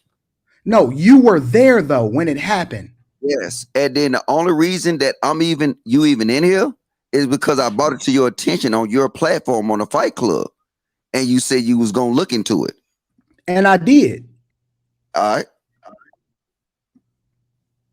So where's the bias? You don't think it's biased, bro? If you looking at it right now and you visibly say that this is not biased, then I don't know what to say to you about it. I'll let it go. Well, no, logic. He actually didn't even give you no pushback. he said, oh, okay, I ain't got nothing to push back on that. He actually agreed with you. You understand? Right. He saw it. Yeah. That was about I'm 30 just minutes ago. saying. That's all I said. I didn't require. It was brought to his attention. You know what I'm saying? He said he was. I mean, like I said, and on the outside looking in, I saw him handle something public on one end and not handle it public on the other end. So me, if you want me to keep it funky, yes, it's a big ass bias. So that's why he asked you, what would you prefer, him to go up there, since you saw him do things differently, and he said he was going to check it, and then he came here and said, you know what, I kind of see what you're talking about. What's your solution? Do you believe that he should have went up on the Kay and Kayla show or wherever that show was and said something then, or on another show, or maybe it should have been on the Kay and Kayla show because it didn't happen on the Kay and Kayla show. Oh, I mean, so you saying he should have came to the, like I said, the same perspective I'm putting this in, right? I don't care either which way what happened on that thing. The only thing I pointed out, if you heard what I said on the video we played, right? What's the only thing I pointed out? Motherfuckers is over here dogging out a man, and a woman did the same damn thing over here, and all of a sudden it's crickets. Yes. And it's the same thing. I'm pointing out the same thing right now. This happened on this side to a woman. It was a lot of talk about it, all this stuff. Then it came back. It was done publicly. On one end, it was done to a man that could have went far. Somebody accused him of SA. People was talking about call the police. This was more serious than getting cussed out. One was crickets and one was an uproar. Do you see what I'm saying? That's all I'm saying. No, it wasn't crickets. First, because again, I was not there for either situation. A. B, I had Nathan up on my panel that same weekend to give his perspective and say whatever he wanted to say, regardless of what my friend was Six. Third, Six hasn't even been on this platform again. Fourth, are you telling me that I need to make her publicly apologize? No, I'm not exactly what your expectation is. You keep going, you keep missing the point. I don't care what that dude had about his kids or that female. I'm looking at the bias. That's it. I don't care what she did. Like I said, where? So you saying where's the bias? Where is the bias? Okay, that's so. If I don't you know. Maybe I'm just missing it. Maybe I'm missing it. I don't see it personally. I don't. Maybe I could have handled it differently as far as like asking Jay Prince to call me when he didn't call me the first time. But outside of that, I don't see the bias. I'm not gonna kick it with nobody and have a first of all, I wasn't even there. But if people asking me, okay, Anthony, well, you know, can you please do this and do that? Cool. I'll back channel it and I'm gonna kick it with you. But I'm not put publicly information about what I said to somebody, whether it's Jay Prince, whether it's or you. I'm not publicly having a conversation with the public just to put it out there for them to be able to gossip about. If we gonna solve for it, then we gonna solve for it. But I mean, especially if I have a personal relationship with them, I'm not doing that publicly. Okay. Maybe I'm off.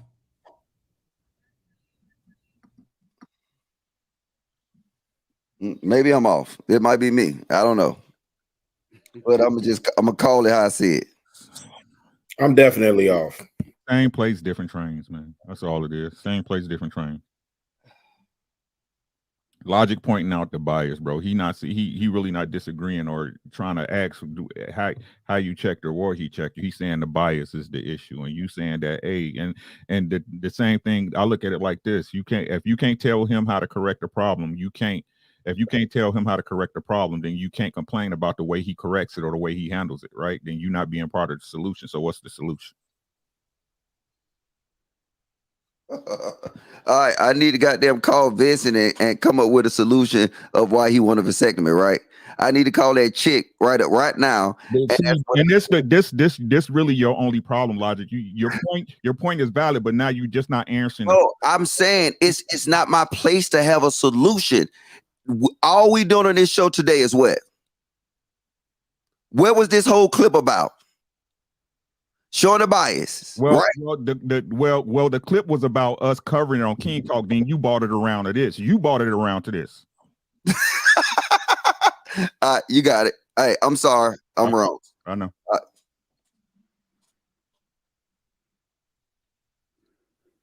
It's too early. Jared, you on mute. Yeah, trying to intervene.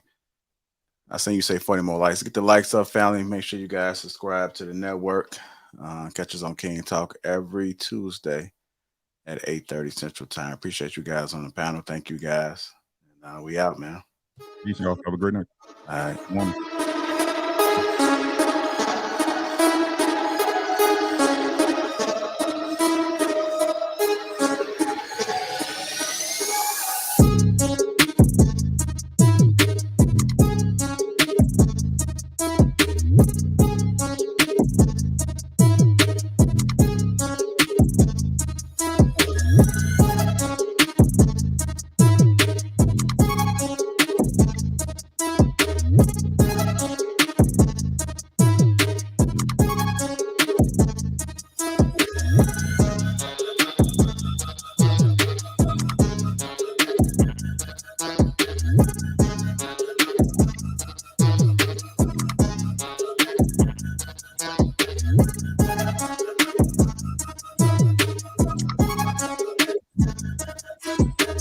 Make sure you guys hit that like button on the way out, y'all. Hit that like button.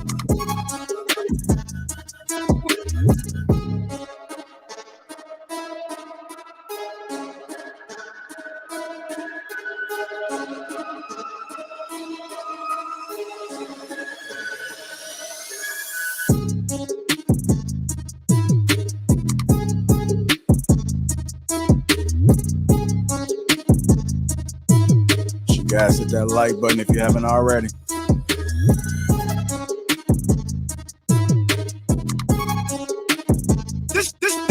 This Chicago.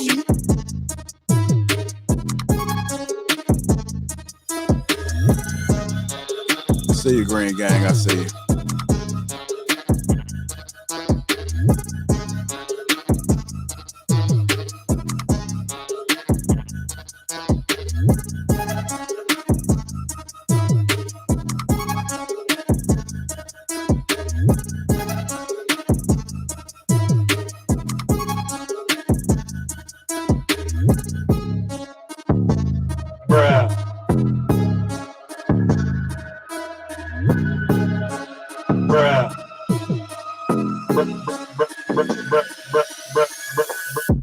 Bruh.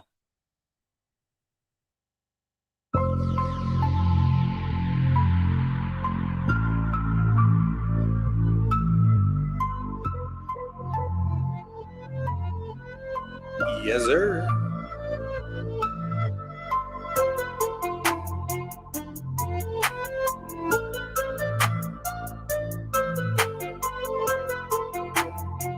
Ooh la la.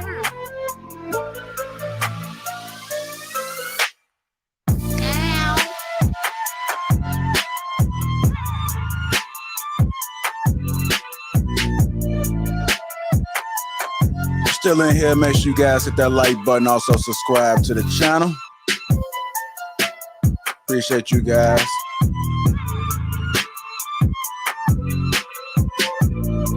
Shout out to the greatest network ever.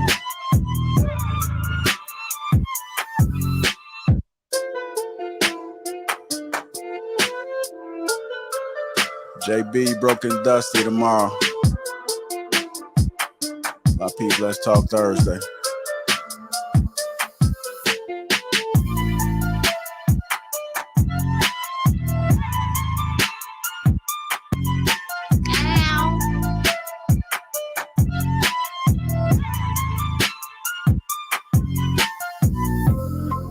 This Chicago.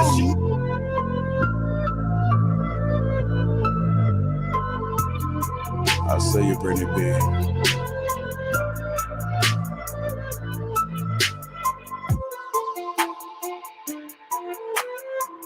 Come on.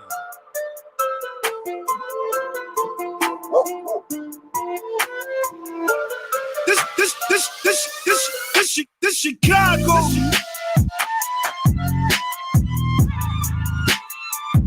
If you haven't already, make sure you guys hit that like button. Also, make sure you subscribe to the channel. Appreciate y'all. Shout out to the third shifters.